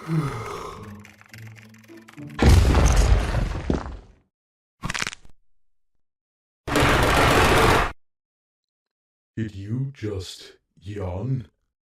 Yes. Tell me, son, what have you been drinking to keep yourself hydrated and energized? Generic coffee brand? Fool! You should be drinking Rogue Energy. What's Rogue Energy? Well, I'm glad you asked. Rogue Energy is an energy drink made by gamers for gamers. It is made to be the ultimate gaming energy drink with 0 fillers, 0 added sugars, plenty of essential vitamins, and oh so low calories. You can be supremely energized and or hydrated without the monstrous macros of the competitors. Not to mention the wide array of delicious flavors that Rogue Energy and Hydration come in. That includes both the powder formula and canned energy drinks. And get this, Lich Souls Gaming knows that our viewers are hard-working and hard-gaming individuals that need that energy throughout the day. So you can use code LichSouls at checkout for a discount off your order of Rogue Energy. And how do you feel, young gamer? I feel great! Rogue Energy has been a complete game changer, and my order also came with this convenient shaker. You've really shown me some useful info, Mr. Rogue, sir. Now that is indeed what I love to hear.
Welcome back, everyone. So Welcome back, everybody. Bye.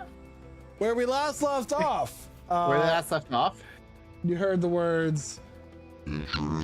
Kill. Execute lethal force. And with that, the eyes of this inactive automaton turn red. Its left arm, much like molten metal, turns into a sharp point and then solidifies. It is time to roll initiative. Oh shit. It's a T1000. Oh no. It appears to glide off the floor rather than step. Why? Does that All of count mine as a have been natural one? shit. Oh wait, For my- I was clicking the wrong thing. Does a natural one on initiative count for my tracker? Mm-hmm. Damn. I count them. A natural one on your initiative is still a D20 rolled. So yeah. Valerie's really distracted by this thing lighting up. Bro's not doing well today, man. I was gonna say she's distracted by Evelyn. And Evelyn's just hanging out. She's just trying to get through this dungeon, get some info. Yeah. Being big brains. Her brain's just massively growing. Just I was gonna say something really bad, but then I remembered. really bad. it is Rosad's turn. Naoki's in the hole. All right, Rosad. He steps off to the side and gets a funny little angle right here. He holds his hands out and creates his psychic blades in them, and he chucks one at the automaton. And one at Talia. All right. That's an 11 to hit. 11 will hit. Not hit, sorry. 11 will not hit. Okay. So, what? Yeah, he's gonna use Fortune for Many. Would a 14 hit? It would not. Okay. All right. So yeah, he misses with that, but he will attack with the other one. He'll throw it over at the automaton.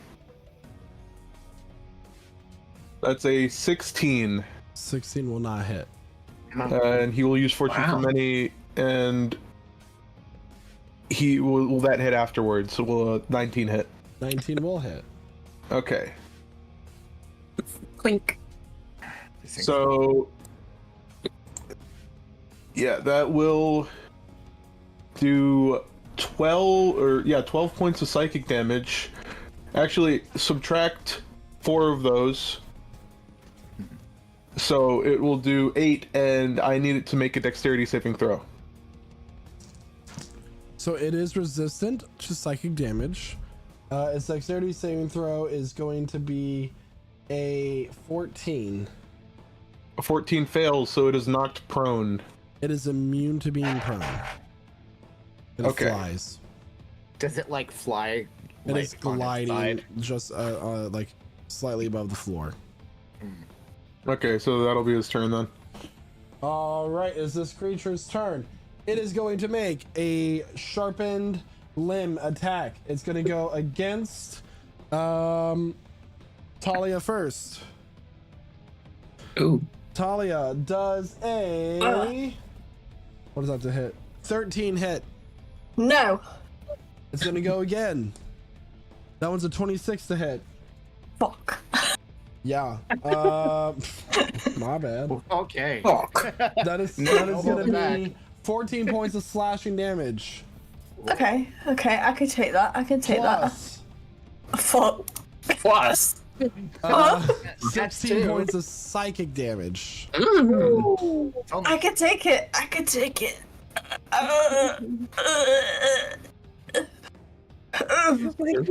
Literally wavered. Stay still. This will be painless.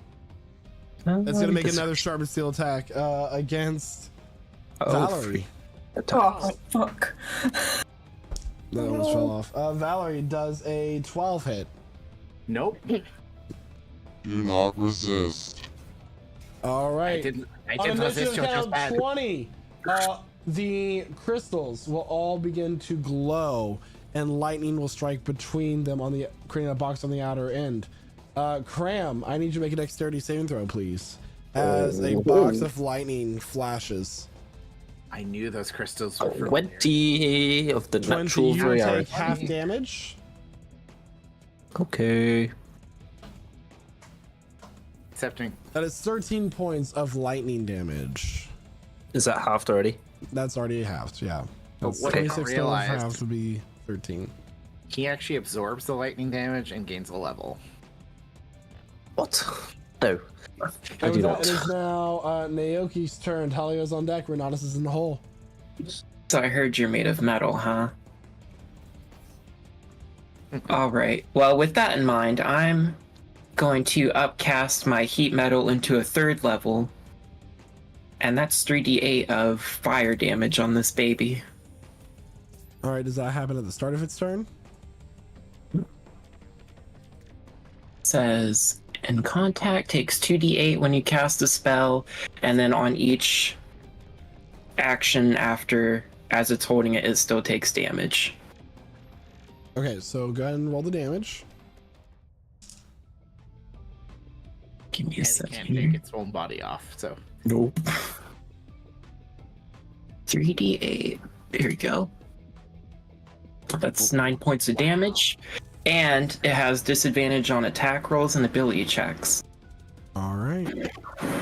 It begins to glow red hot as it starts to spark a little bit from the sudden heat that is it experiencing. With that, it is now Talia's turn. Renatus is on deck. Running further away. I would like to get away. Are you using your action to disengage? Yes. Okay. Always good. Yes. I forgot what the word was, so it's just Don't try to leap Goodbye. against this thing. Goodbye. I get 2 actions, so it might not hit, but I'm still going to use my longbow anyway.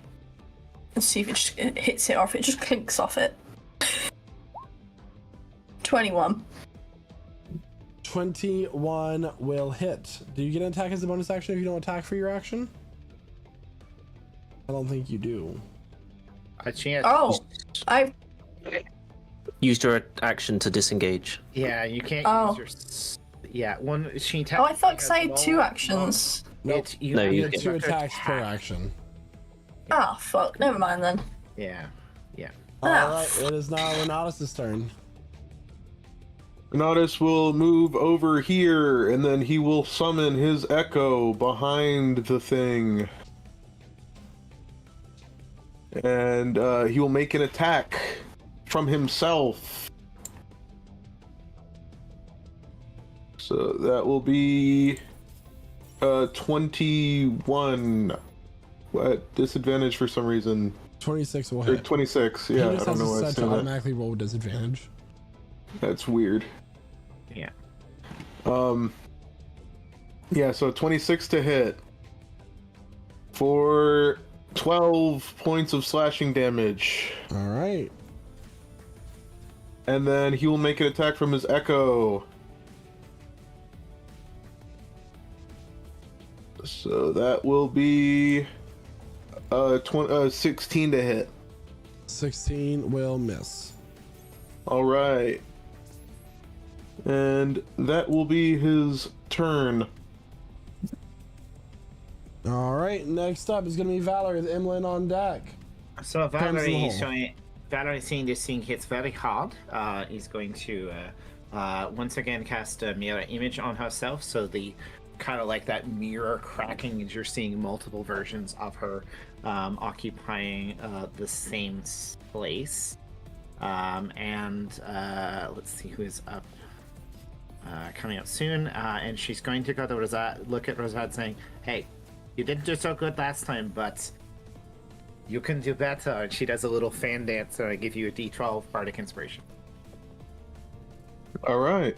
and she's going to remain where she is with the 4 mirrored versions of her. And it looks really, the fan dance looks really cool because there's technically like 4 of her dancing now instead of just 1.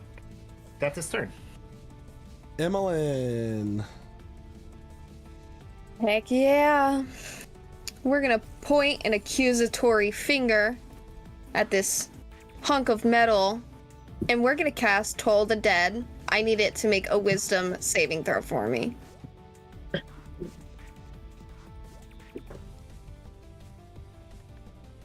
13. It just misses that. Let's go. Wow. So that's gonna be. Wow, that's gonna be 5 points of damage. Rude. Shadowheart, use your. Sparks begin to fly from its head as it does not quite understand what it is hearing. With that, it is now Cram's turn. Rosette is on deck. Okie dokie. I'm going to move up 5, 10, 15, 20, 25, 30. Actually, I'm going to go there. And then I'm going to shoot this thing in the face with a firebolt. You have merged with me, with Naoki. Sorry. Oh, wait, not me. Wait. Hi. Sorry, my fault. I can't really see what's going on because it's very dark. Let's hold hands. Everyone with the light is so far away. That's 23 to hit with the firebolt. 23 will hit. Yeah. So that's 2d10 fire. We know what 19 for an 18 fiery damage. Wow. All right. Sexy. That'll be all.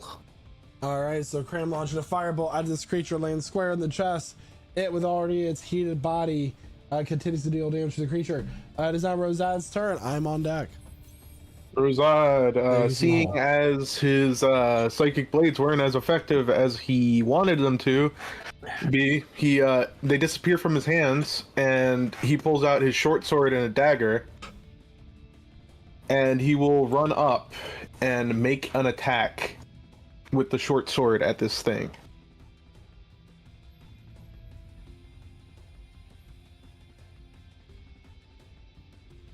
That's a 12, and I get to roll a silly little D12, right? Or yeah, for that enhanced bardic inspiration, which I only have 2 left. So that's 14. That will maybe miss. wasn't as inspiring as she wanted to be, I guess.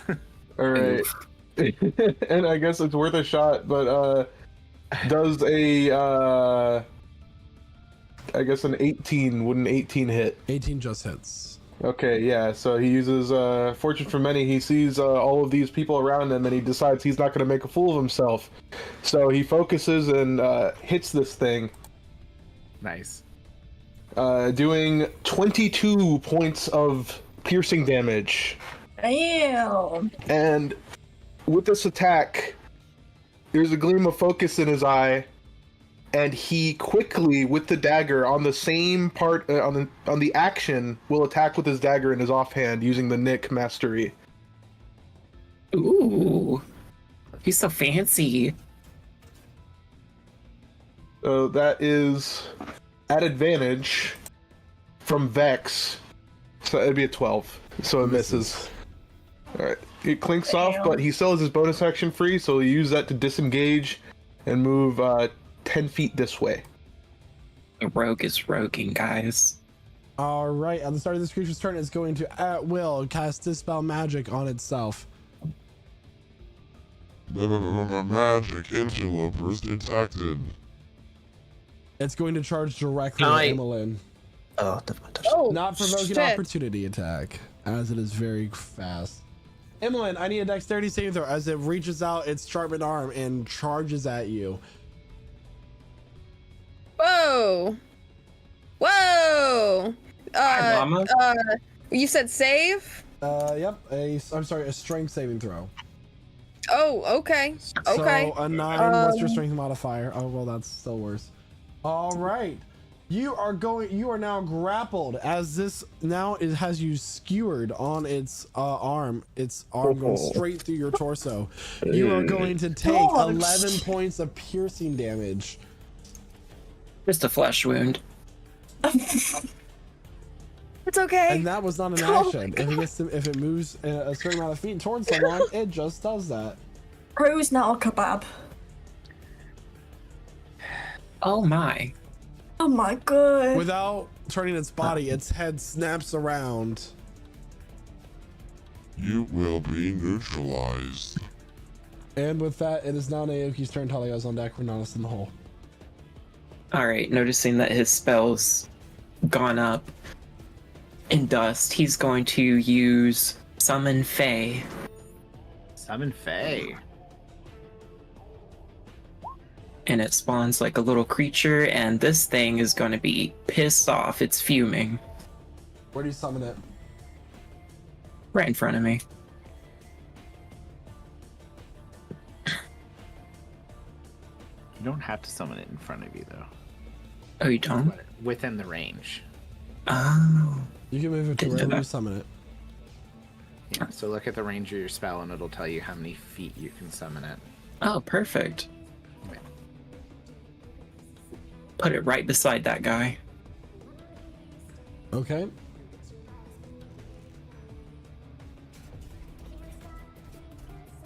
And then it's going to make a short sword attack. It is a 1d6 plus 3. It needs to roll to attack first, doesn't it? Yeah. I'm gonna assume it's just like a... Yeah, you can look at the Face Spirit stat block. I'm looking...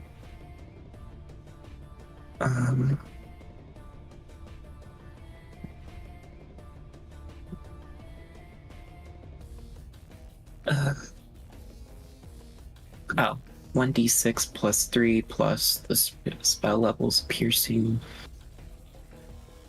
Okay, I think get that. Your spell attack modifier to hit, so it's a d20 plus your spell attack modifier to the attack. Gotcha. Okay, so it definitely misses. You need to roll d20. Okay, what's your attack modifier? It's got to be higher than 18 at this point. It's a 3. So it's a 19 to hit, which will hit. Now you get to roll your damage. Okay. Yeah. 1d6 plus 3 plus the levels, spell levels piercing damage, plus 1d6 force damage. Gotcha. 6. 6 points total to this creature. All right. Anything else? That's it. All right. It is now Tali's turn. Renatus on deck. Valerie's in the hole. I'm gonna move further away because I'm clearly not doing very well. This guy just does not like me whatsoever. I'm gonna cast Cure Wounds on myself. Ah, lovely. 5. Yay.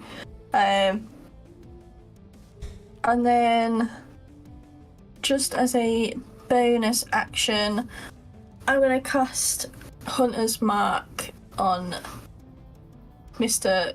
Big Thing over there. Okay. And then that'll be it. Wait, so you can't do 2 spells in 1 turn.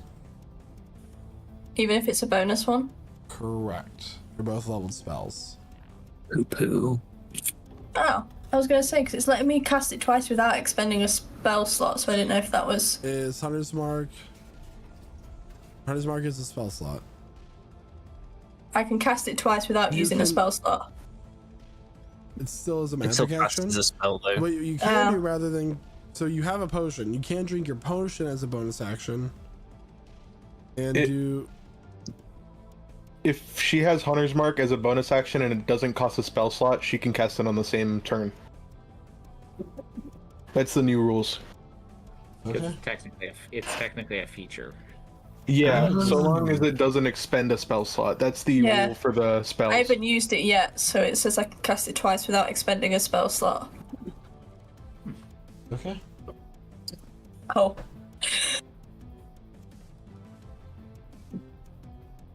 All right.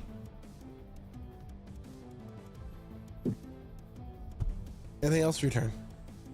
No, thank you. All right, it is on Renatus' turn. Valerie's on deck. Emmeline's in the hole. All right. You look at this. Yeah. Renatus will move his Echo over here, and he will move himself over here. Or I guess he'll move himself over here and the Echo over there. That's a better way to do it. And he'll make an attack with his long sword. Okay. So that will be a 14 to hit. 14 will miss. All right, and he will attack from his Echo as well, using Unleash Invocation.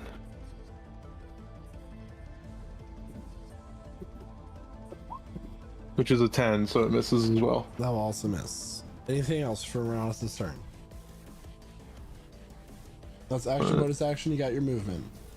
I mean, what that was action only. Unleash Invocation. Incarnation doesn't.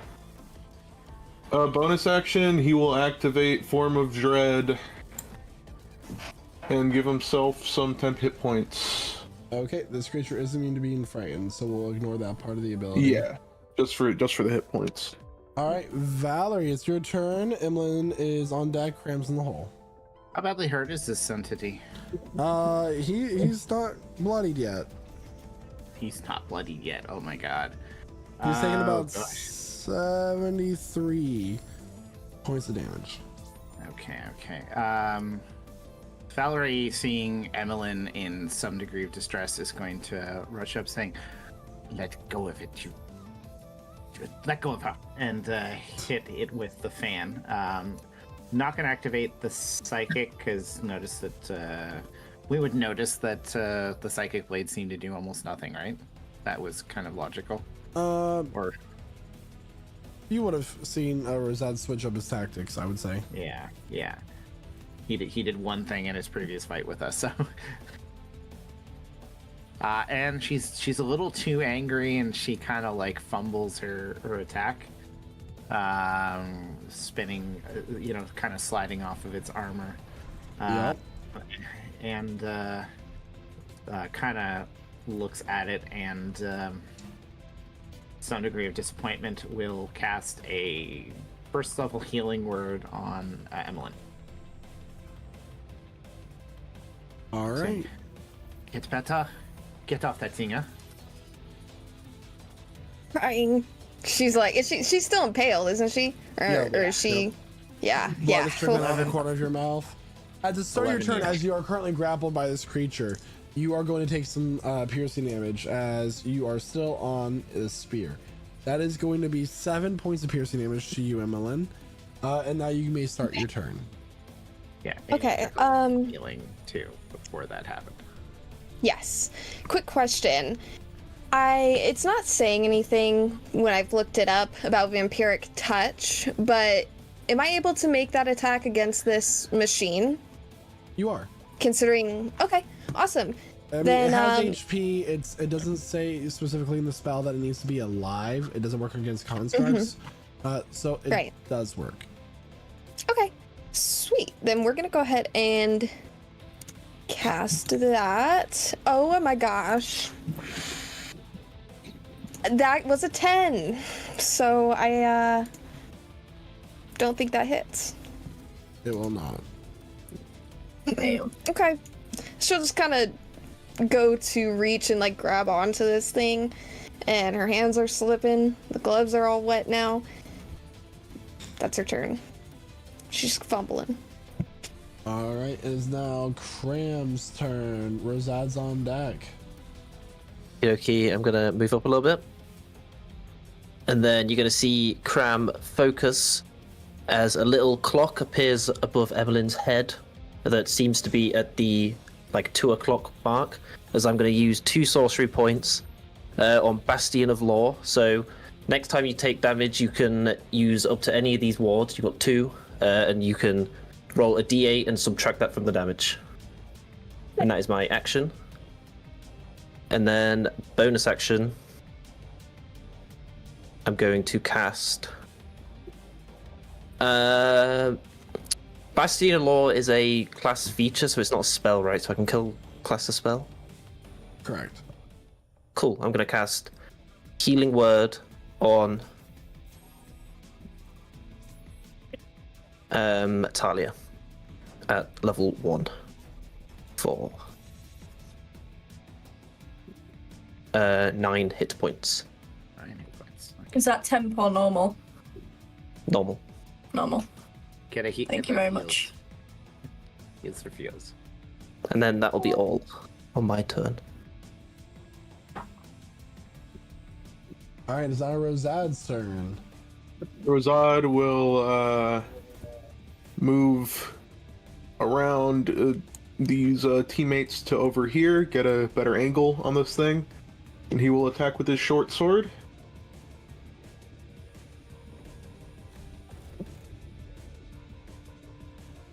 So let me. Alright, I'm looking at the wrong sheet.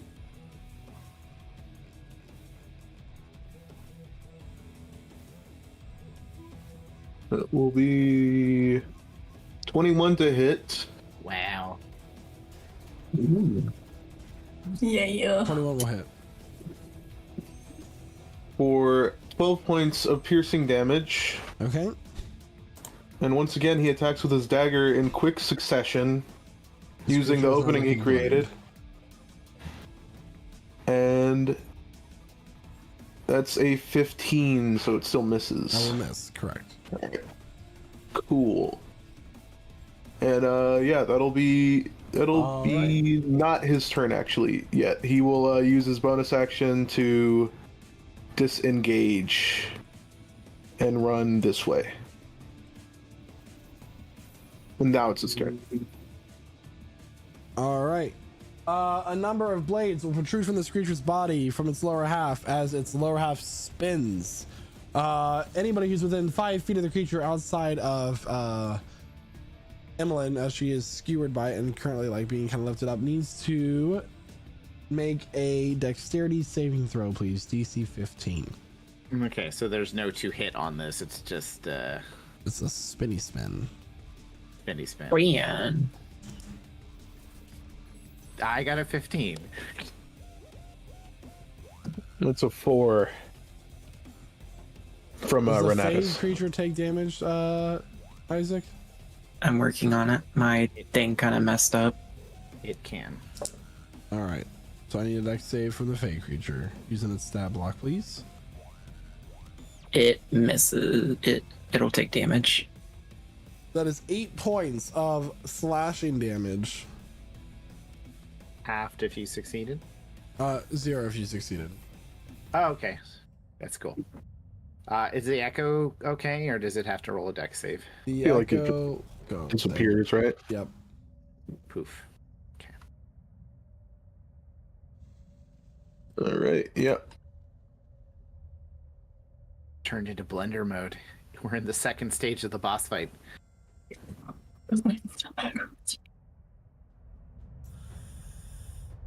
All right. And that creature is going to move out from this mass of people. Group of people. To here. Still dragging Emmeline's body around on its sword. Oh, it is still within 5 feet. So it is now Naoki's turn. Talia's on deck. All right. Naoki's going to walk up to here. Let's see. He kind of moved a little bit. Yeah, let's go up there. So he's going to move up to here and use Thorn Whip on this thing.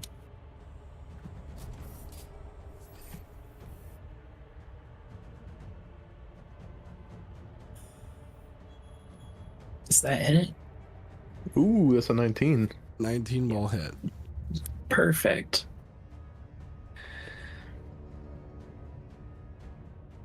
Seven points of piercing damage.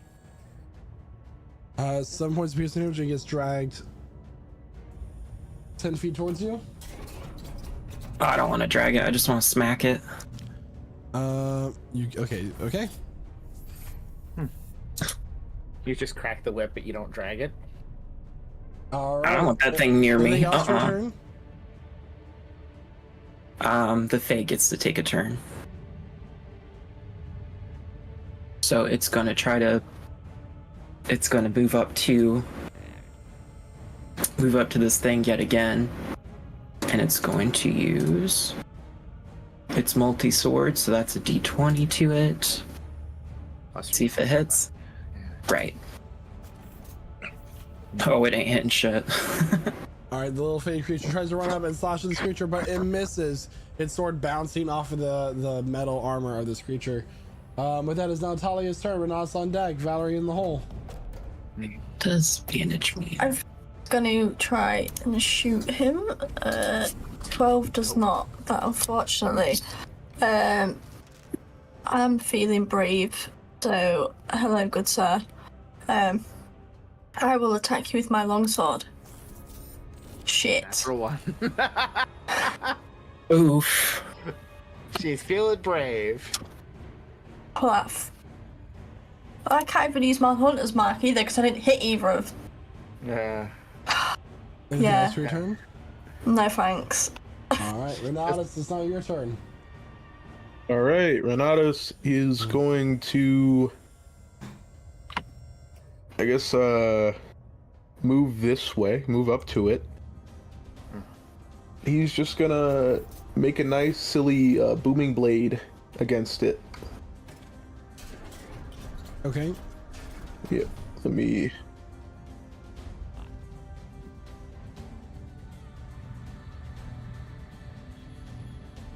Just the details right there. Good old booming blade. Yup.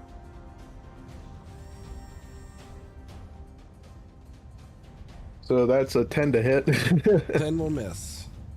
Yeah, so he does not boom any blades.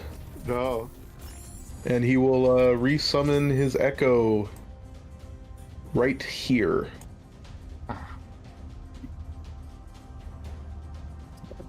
And that'll be his turn. All right, it's not Valerie's turn. Emmeline's on deck. So logistically, how high up in the air is Emmeline right now? She's like just being barely lifted up. Okay, so Valerie is going to walk up and try and pull her off this Strength check, please. Yeah, that's a thing she's good at. Like, just full, like, arms around, just trying to pull as hard as she can. Which is not very strong. 7. Oh. That will not work, as it appears that there's Oh. some kind of barb sticking out from the blade itself, keeping Emmeline Oh. in place. Oh. Making this escape Oh my very God. difficult. Somebody damn. get her off of this before it kills her. Ouch. Yeah, so that's a good time. And She's yeah. quite literally hooked. Quite literally hooked there. So yeah, she's a little baffled. She was Hooked hoping on that would work. phonics. And yeah, gonna give cheeky bardic inspiration to Rosette again, because he seems to be doing the most damage. Yeah, it's turn. All right, at the start of your turn, Emmeline, as you are still impaled, you are going to take 14 points of piercing damage. Yeah, that sounds about right. You can roll those wards to take away the Oh, D8 for yeah, each ward it's you a- use. I'm just gonna So you use got one 2. of the D8s. A 7, and then you said that was what a. Ooh. What was the it damage? 14, so you take 7. Okay. Ha. Cool. Not feeling great. Really not feeling good. The barb is impaling one of my intestines somewhere. So we're not really gonna try much. Not much effort. Emmeline's just gonna lay her hands on this machine again and cast Chill Touch. And it's a 9. Excellent work. Excellent work. So yeah. We're just chilling. She's gonna smack it a little bit, and that's her turn. She's really got no energy. This hurts really bad. Yeah. Cool. And I'm assuming Valerie Stunned. did not help in that regard. No, I know intentions. Increase effort. It is now Graham's turn. Rosette on deck. Okay, I'm going to cast blindness / deafness on it, please, for a con save of DC 16. And it's going to be the blindness effect 16. if it takes place. So it succeeds. I rolled an 8 plus 8 for a con save. Oh, you pesky little bugger. Oh, you're going to get it next turn. Don't you worry. I gotta tell you, British threats are so pleasant. You flippin'. Okay, cool. I'm gonna turn one first level spell slot into a sorcery point. Alright, Rosad. Alright. Rosad will use his movement to run over here. And he will take a couple swings, doing what he did before. So we have a short sword attack coming up. That's 16, or yeah, 16. I don't know why I rolled at advantage. That will miss. And he will use his silly thing, the Bardic Inspiration, to add to that. So The chances of you not getting this. Nice. I think that hits. It's a 22. Yeah. So that will be 19 points of piercing damage. 19 points of piercing damage, alright. And he quickly attacks with advantage with his dagger as part of his action. That's a 20 to hit. 20 will hit. For 7 points of piercing damage. And then quickly with his bonus action, he pats Talia on the shoulder, says, "Get that motherfucker!" and gives her the help action. With the Fey Gift of Spite. So she has advantage. Alright. The creature is going to use its multi-attack. No. For the Sharpened Limb. Number 1.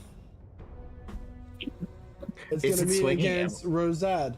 Rosad, that is going to be a 15 to hit. That misses. All right. Is she swinging Emmeline around on the arm? No, it's like shape-shifting metal. The blades are coming out from it. Next one is going to be against Talia. Talia does a 22 hit. Yes. Total, something she said. That is going to start. Is going to be 6 points of piercing damage plus 7 points of psychic damage. Okay. The next one is going to be against Renatus. All right. That is a natural 20 against Renatus. It doesn't hit. Silver barbs. What? You don't have silvery barbs. That is going to be 15 points of piercing damage plus. Oh shit.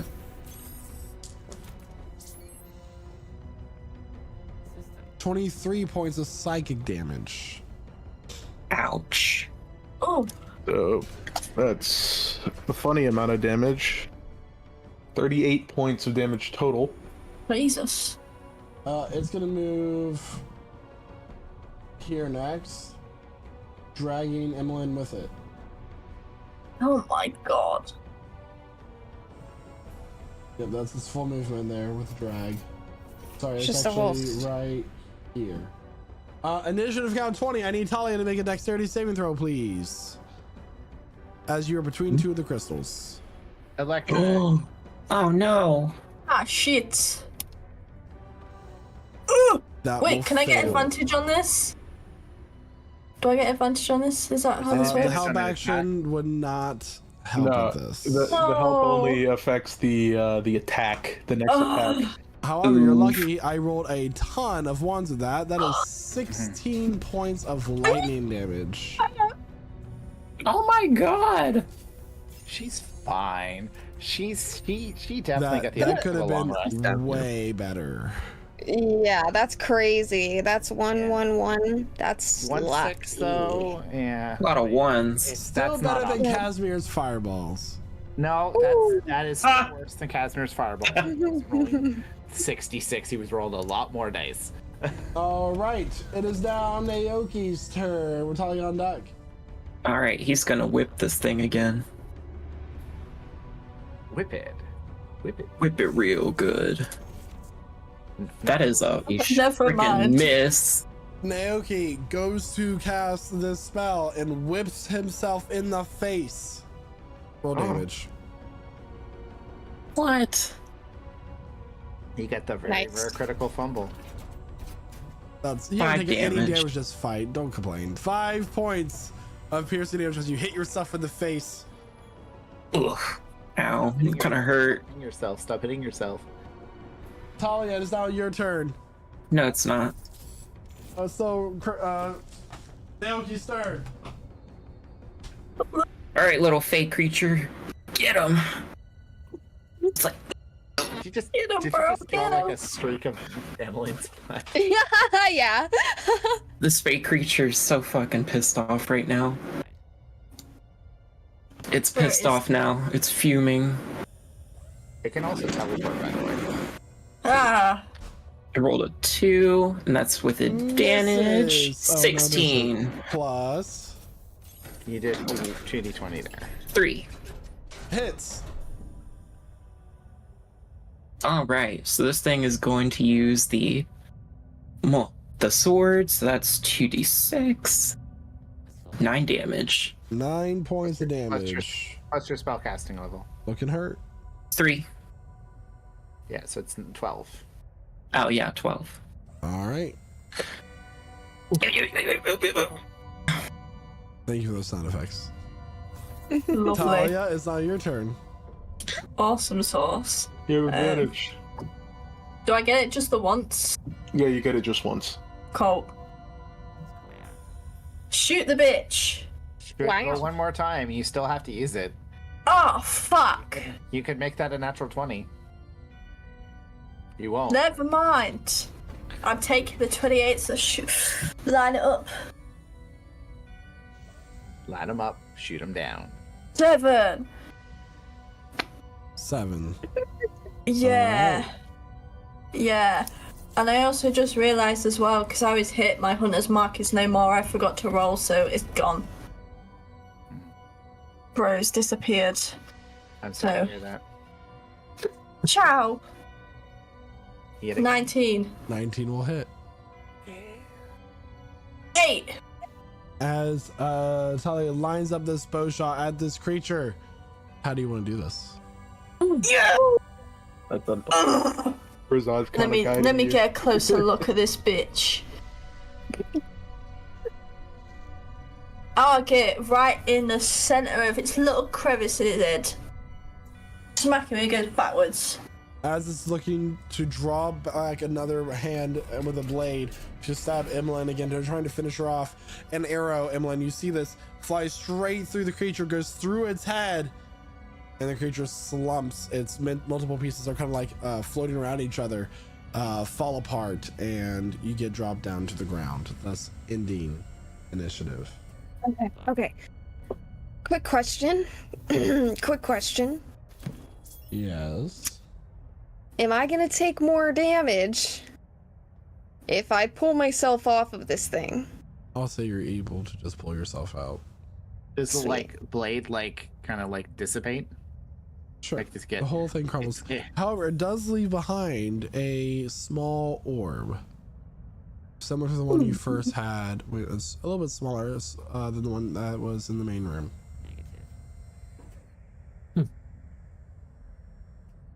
Very cool. You're okay? Completely ignoring Talia, who's like critical. Yeah. I'll walk Emily's just over to kinda Tal. lay in there. Talia has now decided Rosard is her friend. We are friends. He's just No like, more hatred. nice shot. Yeah. That's I'm great. going to give you a little tap on the shoulder with whatever energy I have left.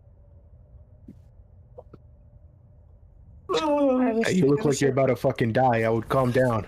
Hello? Is anybody there on the other side of the door? Hello? Hey, Billy. Rosette runs over to the door and opens it. The door is currently locked. Oh, it's locked. Ah, shit. We should pick up this orb. I assume that is something to do with this, huh? Hey, Talia, go. here. You do Run have over to to the- power the obelisk, so. Yeah. Kormgaku, fix this. Naoki, do you want to look at Talia and anyone who's hurt? You have that thing? Yeah. I'll patch her up Emmeline, with some. Emmeline, that ward should last for, practically forever. So, Yeah. if we get into more fights, you should be protected for a little bit. It will last until we take a short or long rest. Understood. Naoki wraps his arms around Talia, casting Cure Wounds. Do you have that thing that you can do that took like 10 minutes last time? I should probably save it for when more people are more hurt. Okay, well, Carnatus looks a little bit hurt. Crime looks a little hurt. Emmeline is more hurt than she should be. Shiglake does a second level healing word on Emmeline. Oh, thank you. Because Emmeline was trying to figure out, how to patch this, hole in her stomach, low key. She's like, I can't really walk around with a puncture wound. Yeah. So, this is excellent. You'd be amazed what you can do if you try. Sure. You just have to focus. I mean, technically, I can just like shift the location to somewhere less convenient, but a more convenient 6. What is it? What did our heal? As 7? you know, the main door is now unlocked. So upon you guys using the orb to power the obelisk,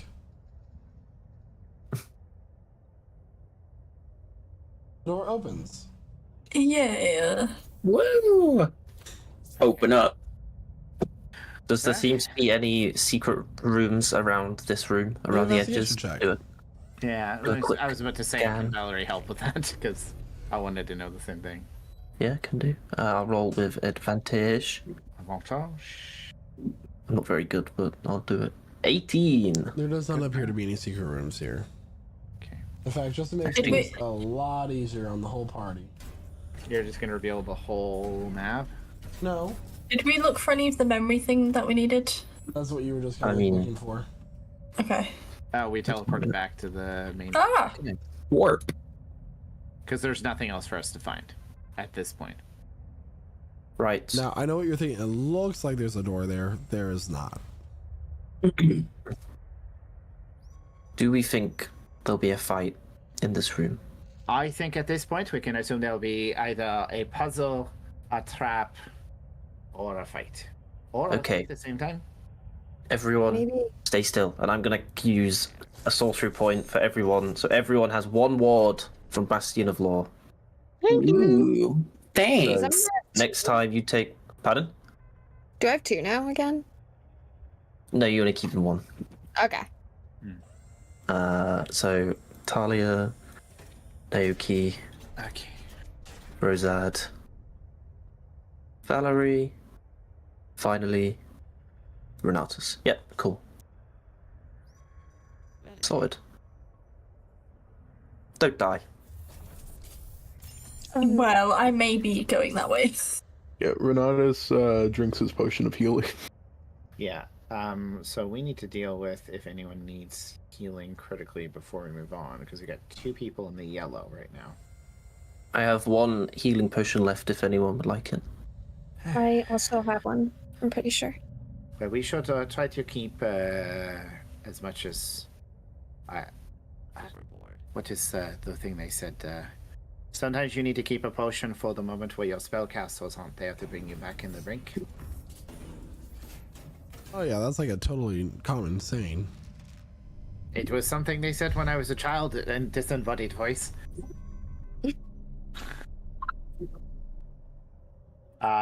Yes.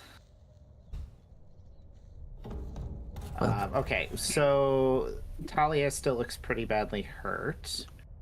So Valor is going to cast a 3rd level healing word on her, and use the Pearl of Power to recover a 3rd level spell slot after doing it. Biddy, do you know what's through this door? Why am I walking? 20 hit points for Talia. The monolith lies ahead. It is now there ready to be powered at your will. Is there any traps? Searching memory. BT, we don't want you to die. You're very important to us.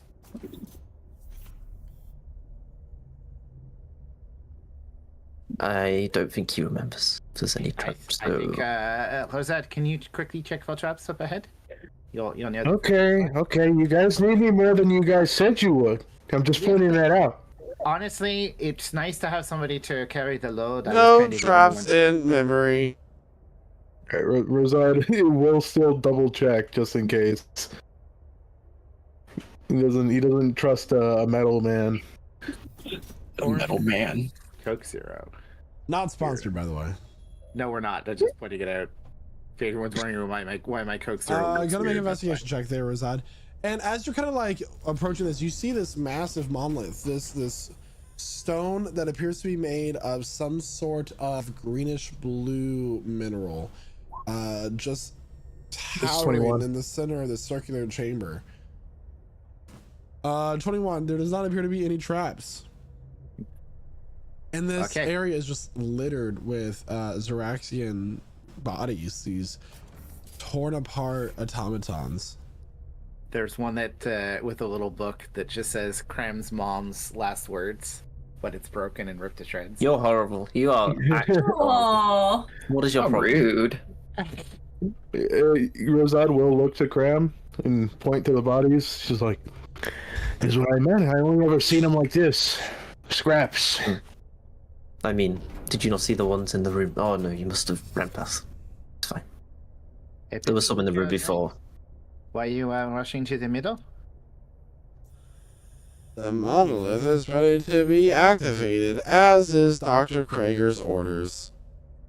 So the question for you, I see there seems to be a door to the side there. Should we open that first before we engage this? Door cannot be opened until monolith is powered.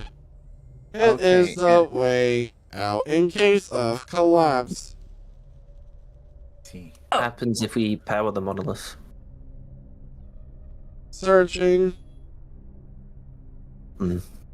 I also see a door to the left. That's what I'm wondering about.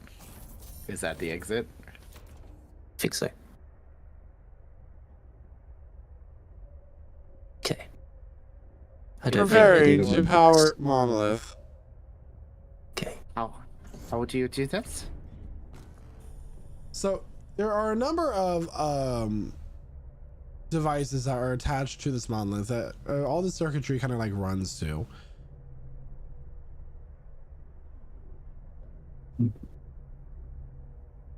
Ambassador, are you ready to continue?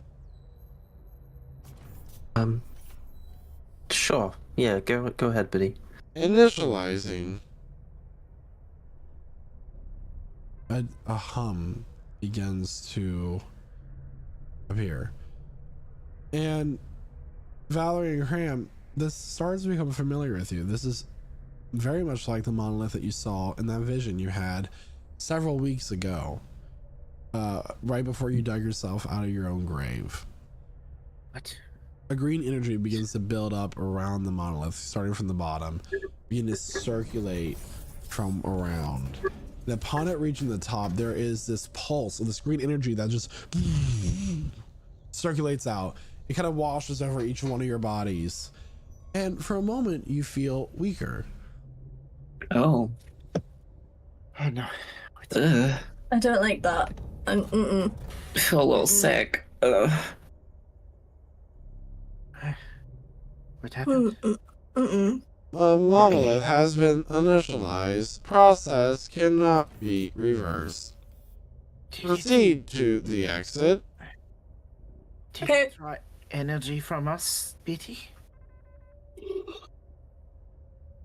Searching. I feel like this is going to take some time.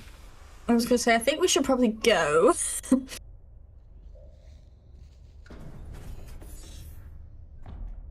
Okay.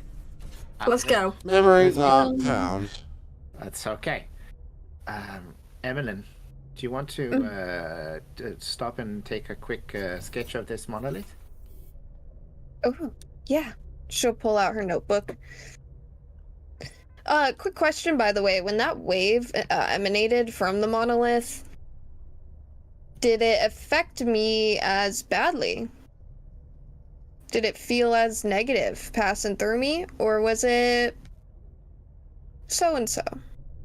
Not as bad. Actually, Emlyn, you do not feel this effect. Okay. Whoa. Sketching. Get some bodies in the background. Some boulders in the foreground. Very nice. And then after about 10 minutes, she'll be ready. Okay. So this is what we saw in that place. It's not the exact one, but the structure is the same. So, presumably, not the same device, but the same designers or the same culture, society? Perhaps? I mean... Zoraxian technology of some kind? Well, they did talk about the... removing their souls and putting them into automatons. Who knows what the purpose of these things are? Which, I mean... Well, it was because they couldn't reproduce, that's why they did it, but I don't know what this is for. Perhaps extracting life energy for your power source, who knows? I don't feel the same now. Well, we should go. Yes. I think we've seen enough. Is there anything in this northern bit here, or is it just like a gap? It's a gap. Okay, cool. No worries. We also wonder about what that experiment was that was allowing those entities to appear and disappear. You know, become less real, less tangible. Huh? That is interesting. Huh? It could be something worth researching further when we return to a town. I wonder if that was an experiment, early experiment in removing the spirit from the body, huh? I felt myself. Very well could be. We were... I mean... Whoa. Should we check for traps before we proceed this way? We're just kind of walking and talking. Okay, well, Betty's going ahead. He'll set off anything. I have a question, though, about it, because... I mean, Cram... Gems! Oh. Or ooze. Oh. So, I'll upon ask entering my this room, question. you see there seems to be some sort of funds depository for this lab. Up on the altar, there are two items. One is the last memory chip for Biddy. The second is an interesting, once again, a small metal cube. However, this one does not have gold energy in it. This has sort of this bluish energy similar to the magic way lines. I'm gonna pick both of them up and then plug in the chip on Biddy and pocket the other one for now.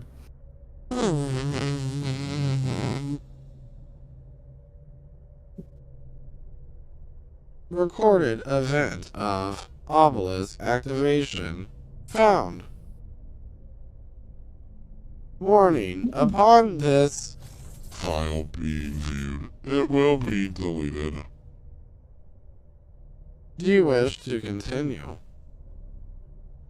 I mean, do we want to do this now or? Yeah. Emmeline's got her notebook. Yeah. Valerie Biddy, does too. proceed, please.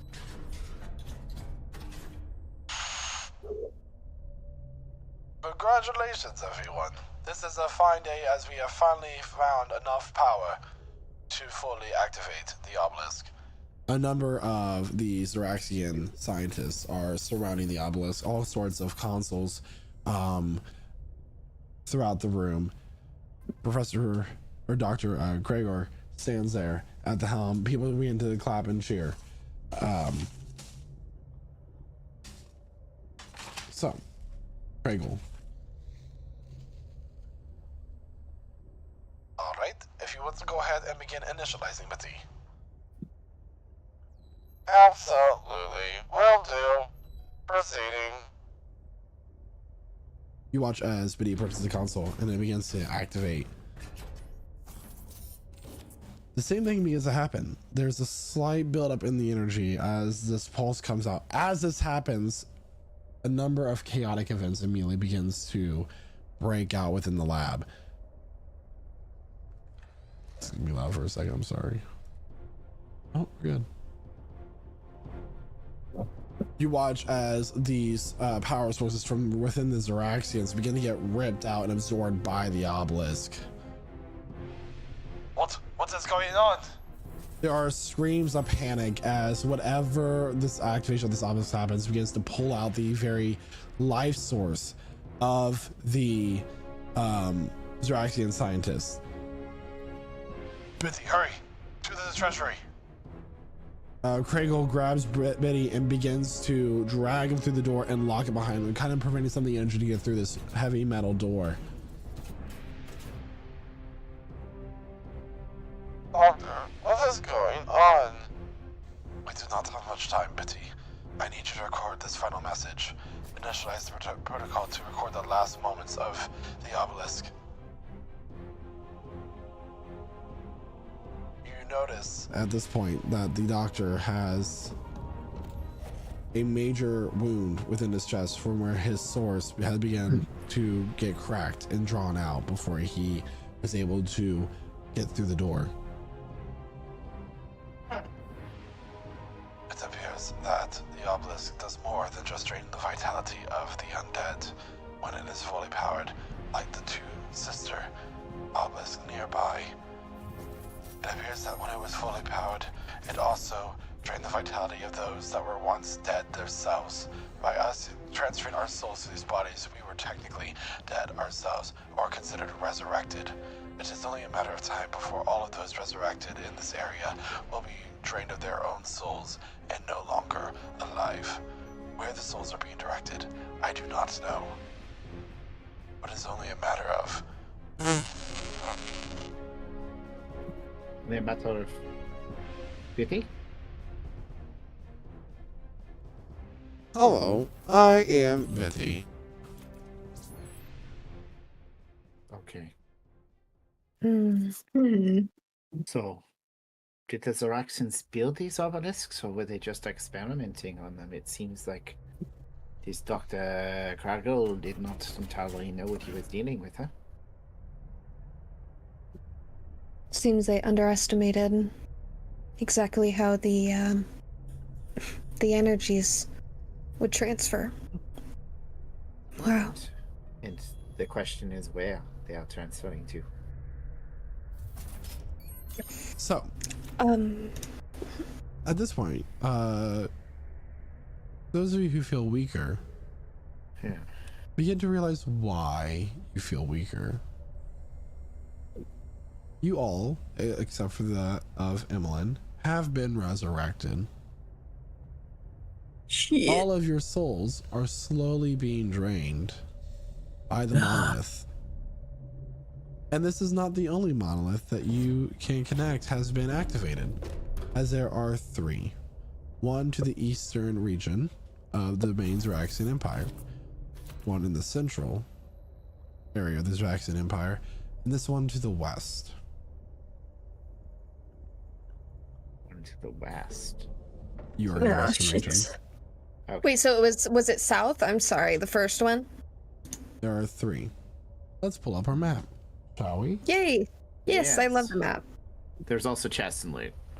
Yeah, we'll come get back to that. We'll get to that. Oh, I'm grabbing them gems. Ooh. Make sure you One check the to first. the east. One, and this is where the Zeraxian Empire once was. Which is the wasteland. And you are in the eastern area now. Ooh. Western? Western.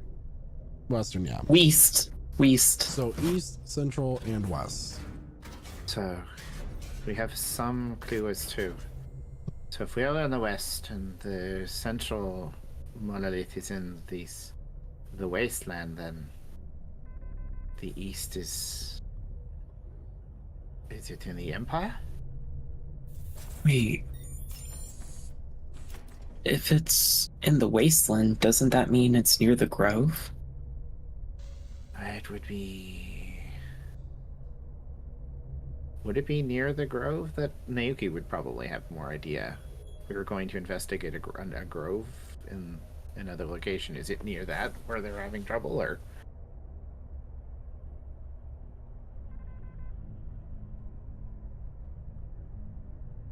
Right. The plague we were hearing about, that the sickness that was impacting the undead. So this monolith was activated. The other monolith was activated some time ago, impacting the undead slowly. Those resurrected. That is the Seems panic like it. the Sungisian Empire was dealing with. That's the panic they were talking about in the area. So we need to find a solution. Well, deactivate them is the solution, though. Monoliths cannot be deactivated once powered until the central and main monolith is removed or deactivated. So, the monolith in the wasteland is the primary monolith? I would assume. Unless the one we saw when we died and all the souls went to is the main one, maybe. Well, that didn't feel like it was in this world. It felt like another place. I mean, it's just a thought. I'm not sure at the minute. I don't. But perhaps that's where the souls are funneling to. It sounds like your people did not know what was truly happening. So this is the cause of the destruction of your people. Seems like it. All but you. I presume my soul made its way back. Or you were somehow protected?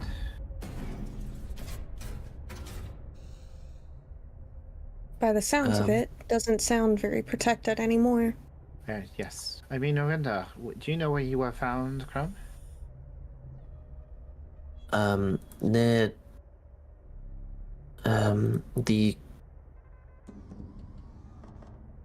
the city in the north, the Dorfenjak, I think. Perhaps you were too far out of range? I honestly couldn't tell you. I just remember Daka finding me one day, and that's where we were. Seems like I traveled. I'm an ambassador. That's what I've been called. So I presume I was an ambassador in my past life, and then I must have been traveling while this experiment happened. And I say, I presume if this was impacting the entire world, that it would have been a cause for great alarm. I mean, the power of resurrection was certainly I presume easier when the gods would still walk the earth, right? The world. I mean, it was 1,000 years ago. Who knows what what anything was like? I think we have a problem we have to fix. Very true. And we have some loot to look at. Yes. We always have time for loot.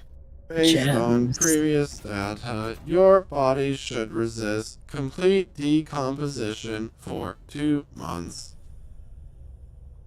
Only 2 months. Only 2 months, that's not good enough. I'm sorry, Obelisk does not seem to have manager I can speak with. That was sarcasm. Ha ha ha Valor's ha. arrow changes to like shaved on one side and really long. I want to speak to your manager.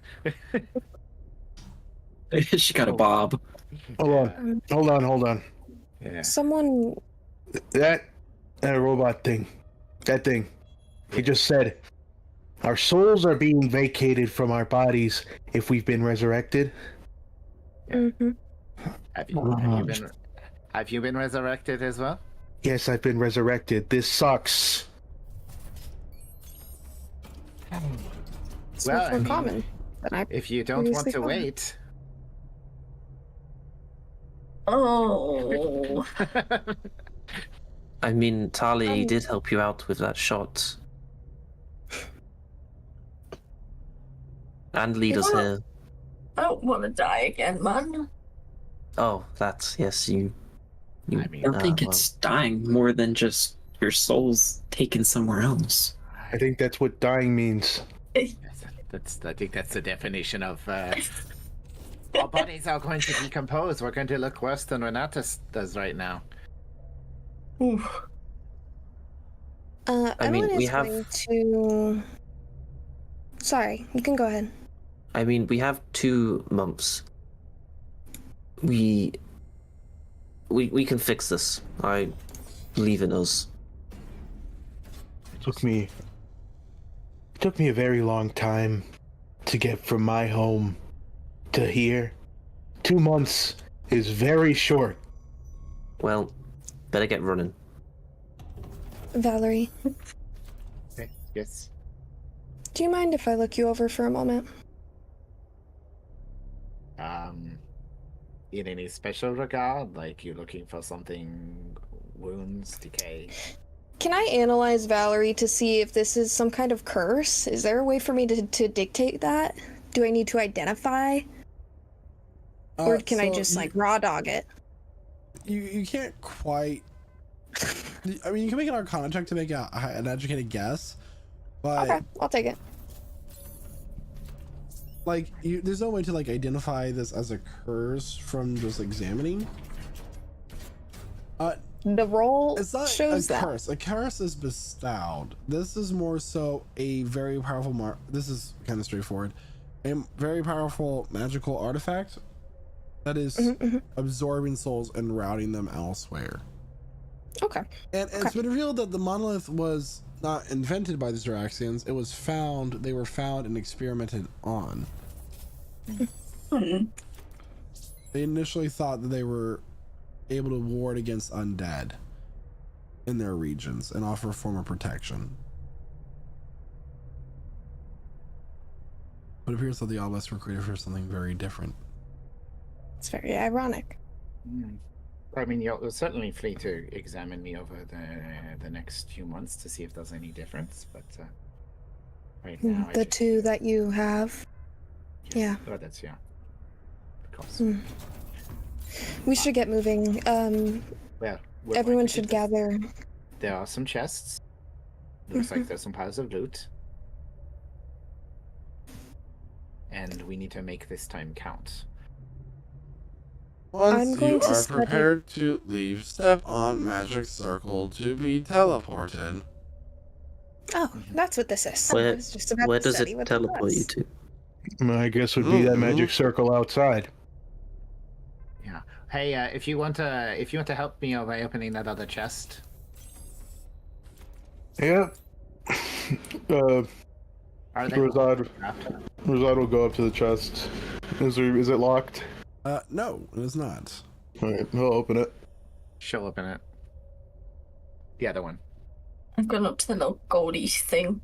I'm in these gems. Good idea. Alright, so there appears to be, it's gems and coins on the floor as depicted. There's a number of loot. Inside the chest that Valerie opens, there appears to be a very brightly colorful bag that closely resembles that of a bag of holding, as far as you can tell. So a replacement bag of holding. Ooh. Is it really? It is. Ooh. It's yassified. It's a Bag of holdings are Slay. colorful.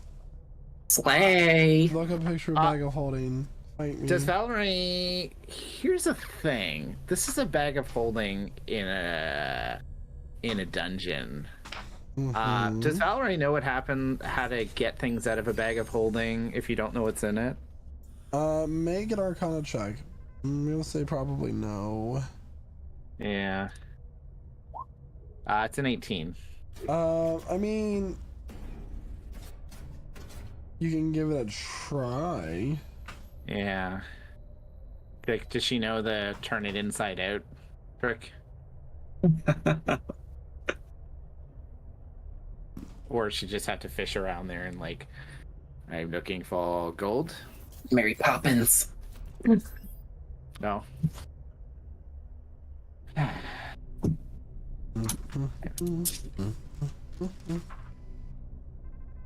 gonna have a cursed skull in it, isn't it? Oh my god.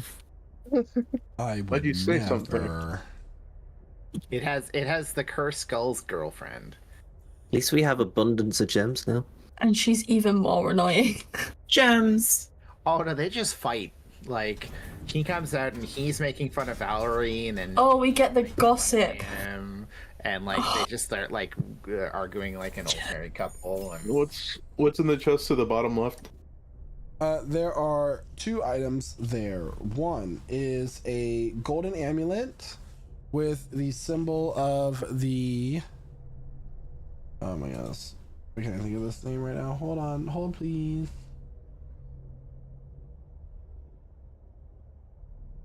Symbol of a god. The god of medicine. Ooh. Alright.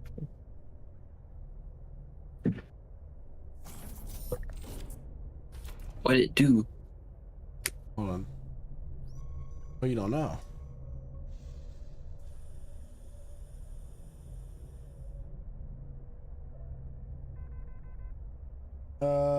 The god of. Make a religion check for me. Okay. To buy me time. And buy me love. 15. It is a symbol of Dasis, a corked vial. Okay. And the other thing? The other thing is, I swear I had this ready.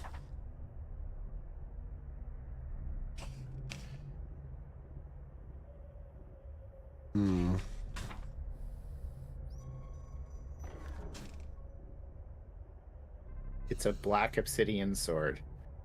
Oops. Oh, it's a deck of cards. Oh no! Casimir took those with him into Godhood. There's more than one. He said no more. No, he took them all. Deck of many things no longer exists in this world. I'm retconning the end of the last game. There is a container of 4 red potions. 4 red potions, and there is also glasses that have this kind of red lens to them. Pick up the glasses and it'll call everybody over pretty much and hand over the thing of potions. If they're the potions he assumes, he just hands them over to be distributed. And also the amulet. But he's looking at the glasses himself. You said they have red lenses? Mm-hmm. Is there anything else that could be discerned from them? Not without the identify spell. And finally, there is a small ring that has a blue gemstone laid into it. All right. Very pretty. I see Valerie's like slipping the bag of holding into her jacket. I see you found something, yeah? You should have resident magical genius Emmeline spend some time to discern the use of those. Yeah, let's just grab as much as we can, and we'll identify when we're out of here. I don't like being next to this obelisk. Sounds good to me. How much gold can I Yeah. shovel into I my was gonna say, how much gold do we get? little coin purse Who said it pocket? was gold? Oh, okay. What is It's honey mustard. It's a bunch of rusties. Very white silver coins. Oh. White? Ooh. Ooh. That's also known Could I as just start platinum. can I just start funneling those in just into my coin purse? Valerie opens Into up my a bag of backpack. holding. Let's do this, Yes. Oh yeah. I'm gonna start shoveling it in. So I'm just gonna leave the number now. 1,132 platinum. Oh my god. Holy. And I'm gonna write this down. several gemstones. Nick, putting these in his pouch. Bitty, do you, by any chance, want to come with us? I mean, there's no Oh my point in god, staying yes. here. I mean, that would be nice. Very well.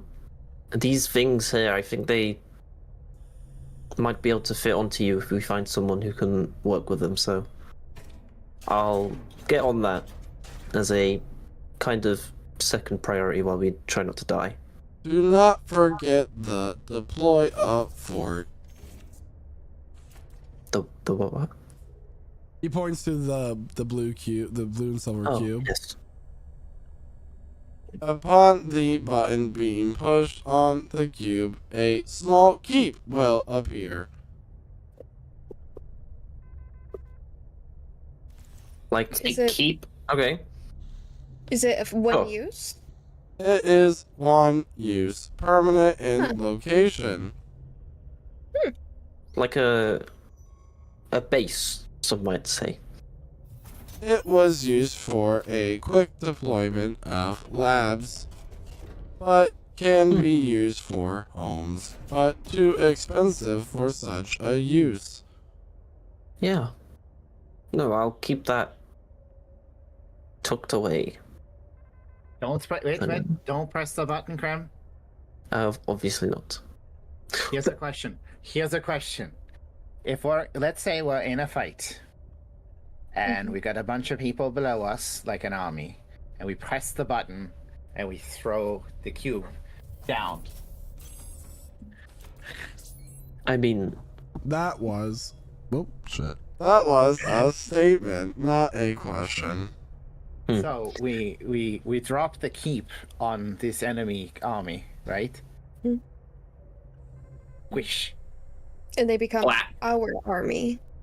Well, they become your army. they become splattered. No, I don't think They do an become my army. I They have become no my army. recollection of something so demented happening. Yes, we could just use it as a keep, I guess. I suppose we're gonna have to find some really nice land to put it on, though. It's like a I mean, one-time tiny hut. I but think it's it's a lot bigger, I think. What if, As in, like, I mean, big enough for everyone to have a room. if you accidentally activate it in a small room, I assume you die, right? You know. I'm not going to do that. Okay. Unless we need to kill something, and you guys are not in the room with me, and I need to also sacrifice myself. Then maybe I'll do that. Okay. If there's nothing else for us to liberate from this cultural, It's time to step in. Cultural trove of your people's knowledge, we will. Let's go step on the white thing. It's Here stepping goes. time. Yippee! I mean, if anything, this place, or that video at least showed why I'm so Video? not cautious. Well, What's that's a what I'm video? kind of It's an spitballing illusionary the magic. It's Yeah. it's illusion, minor illusion. If anything, that minor illusion showed why I'm not very cautious with the way I go about things. We're all alike, as you can see. Your people like to activate disasters. Renato's getting butt moving, man. Come on, Biddy. Yeah. We're all just like, is it big enough for all of us to step on, or are we going one at a time? We're huddled together. One at a time. Get in my hands, Biddy. Yeah, So- if you go together, you like merge into The like one party, horrible along with monstrosity. Biddy, are teleported outside of the lab to the stone circle just outside. The door is now completely sealed to get back into the lab. You have gained a number of useful magic items, some new party funds, a keep once you find where you're going to keep it, or also known as a player bastion, and a autonome companion that you can upgrade throughout your campaign, assuming you And find the the level. parts. And a level to level And 8. what happens next is a story for another time. So thank you so much, everybody, for tuning into tonight's session. It's a great time, great session, fantastic. It's one of the best sessions of all time. I'm gonna have to pass it on over to Jeremiah, who plays Rosad. Welcome back, Jeremiah. Thank you. Wonderful session.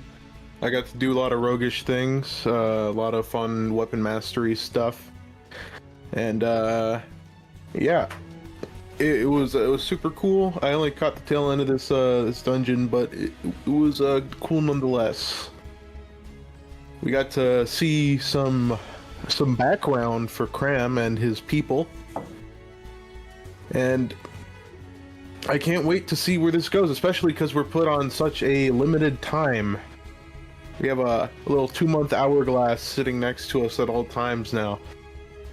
And yeah, with that, I'd like to pass it over to Guy.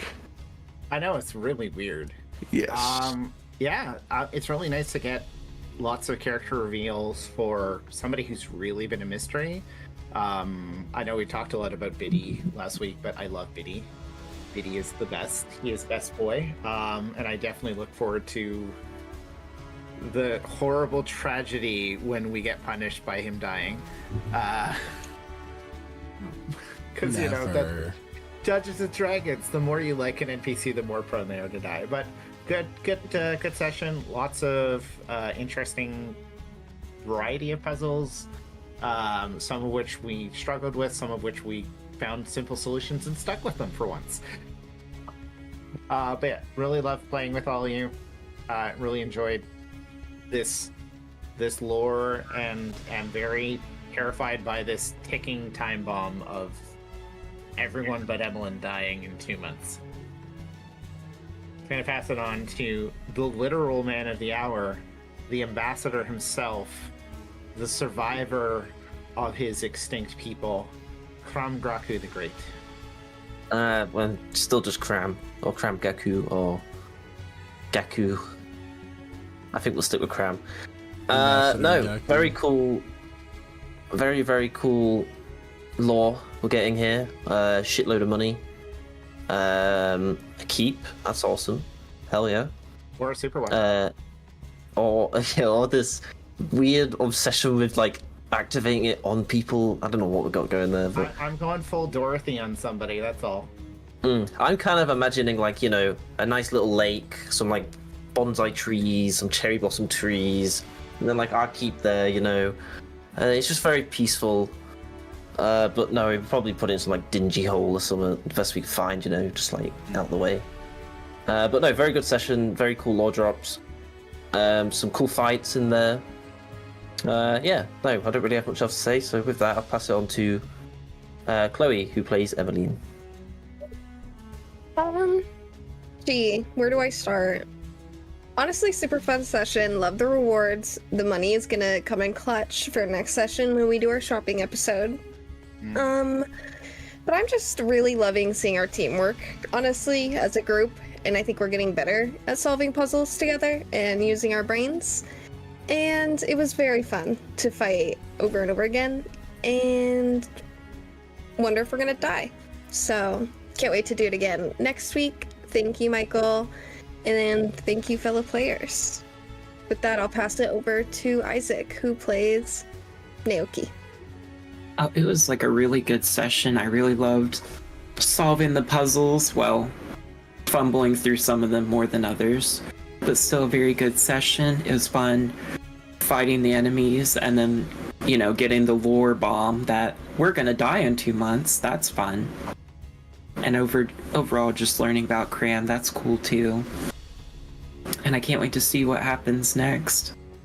So with that, I'll throw it over to Talia, who's played by Megan. Bitty will live on forever, way past us probably. That is, like, if we're possibly going to end up dying in 2 months, then... shit. Bucket list. But I thought this was very, very fun. Like, this is, like, going through all the puzzles and everything, that was really cool. However, I couldn't see most of it because I do not have dark vision, so I had to literally stay as close as possible to people with lights. Else everyone would describe things and I'm like, yeah, I definitely know what you're on about. I can definitely see that. So what this suggests is everyone needs to buy a bloody torch in the next shopping episode, because there's... If you don't have dark vision. Yeah, human. I thought it was very, very fun though. However, I do not like the fact that we may now die. Again, I'm growing attached to this character and getting the artwork and looking so cool, and then maybe dying soon. It's ripping my soul out now. Well, literally, we're actually dying from death. Mm-hmm. Yeah, man. Yeah. That is... Yay! I'm gonna pass it back now. Enjoy. Thank you so much, Sir Megan, and thank you to everyone who tuned in tonight. It was a great time, great artwork, Jeremiah. Congratulations on the completion of those artworks. Thank you. And we'll see you next week here at 8 p.m. Eastern Standard Time here at twitch.tv/LichSouls. And until then, everybody, bye! Bye!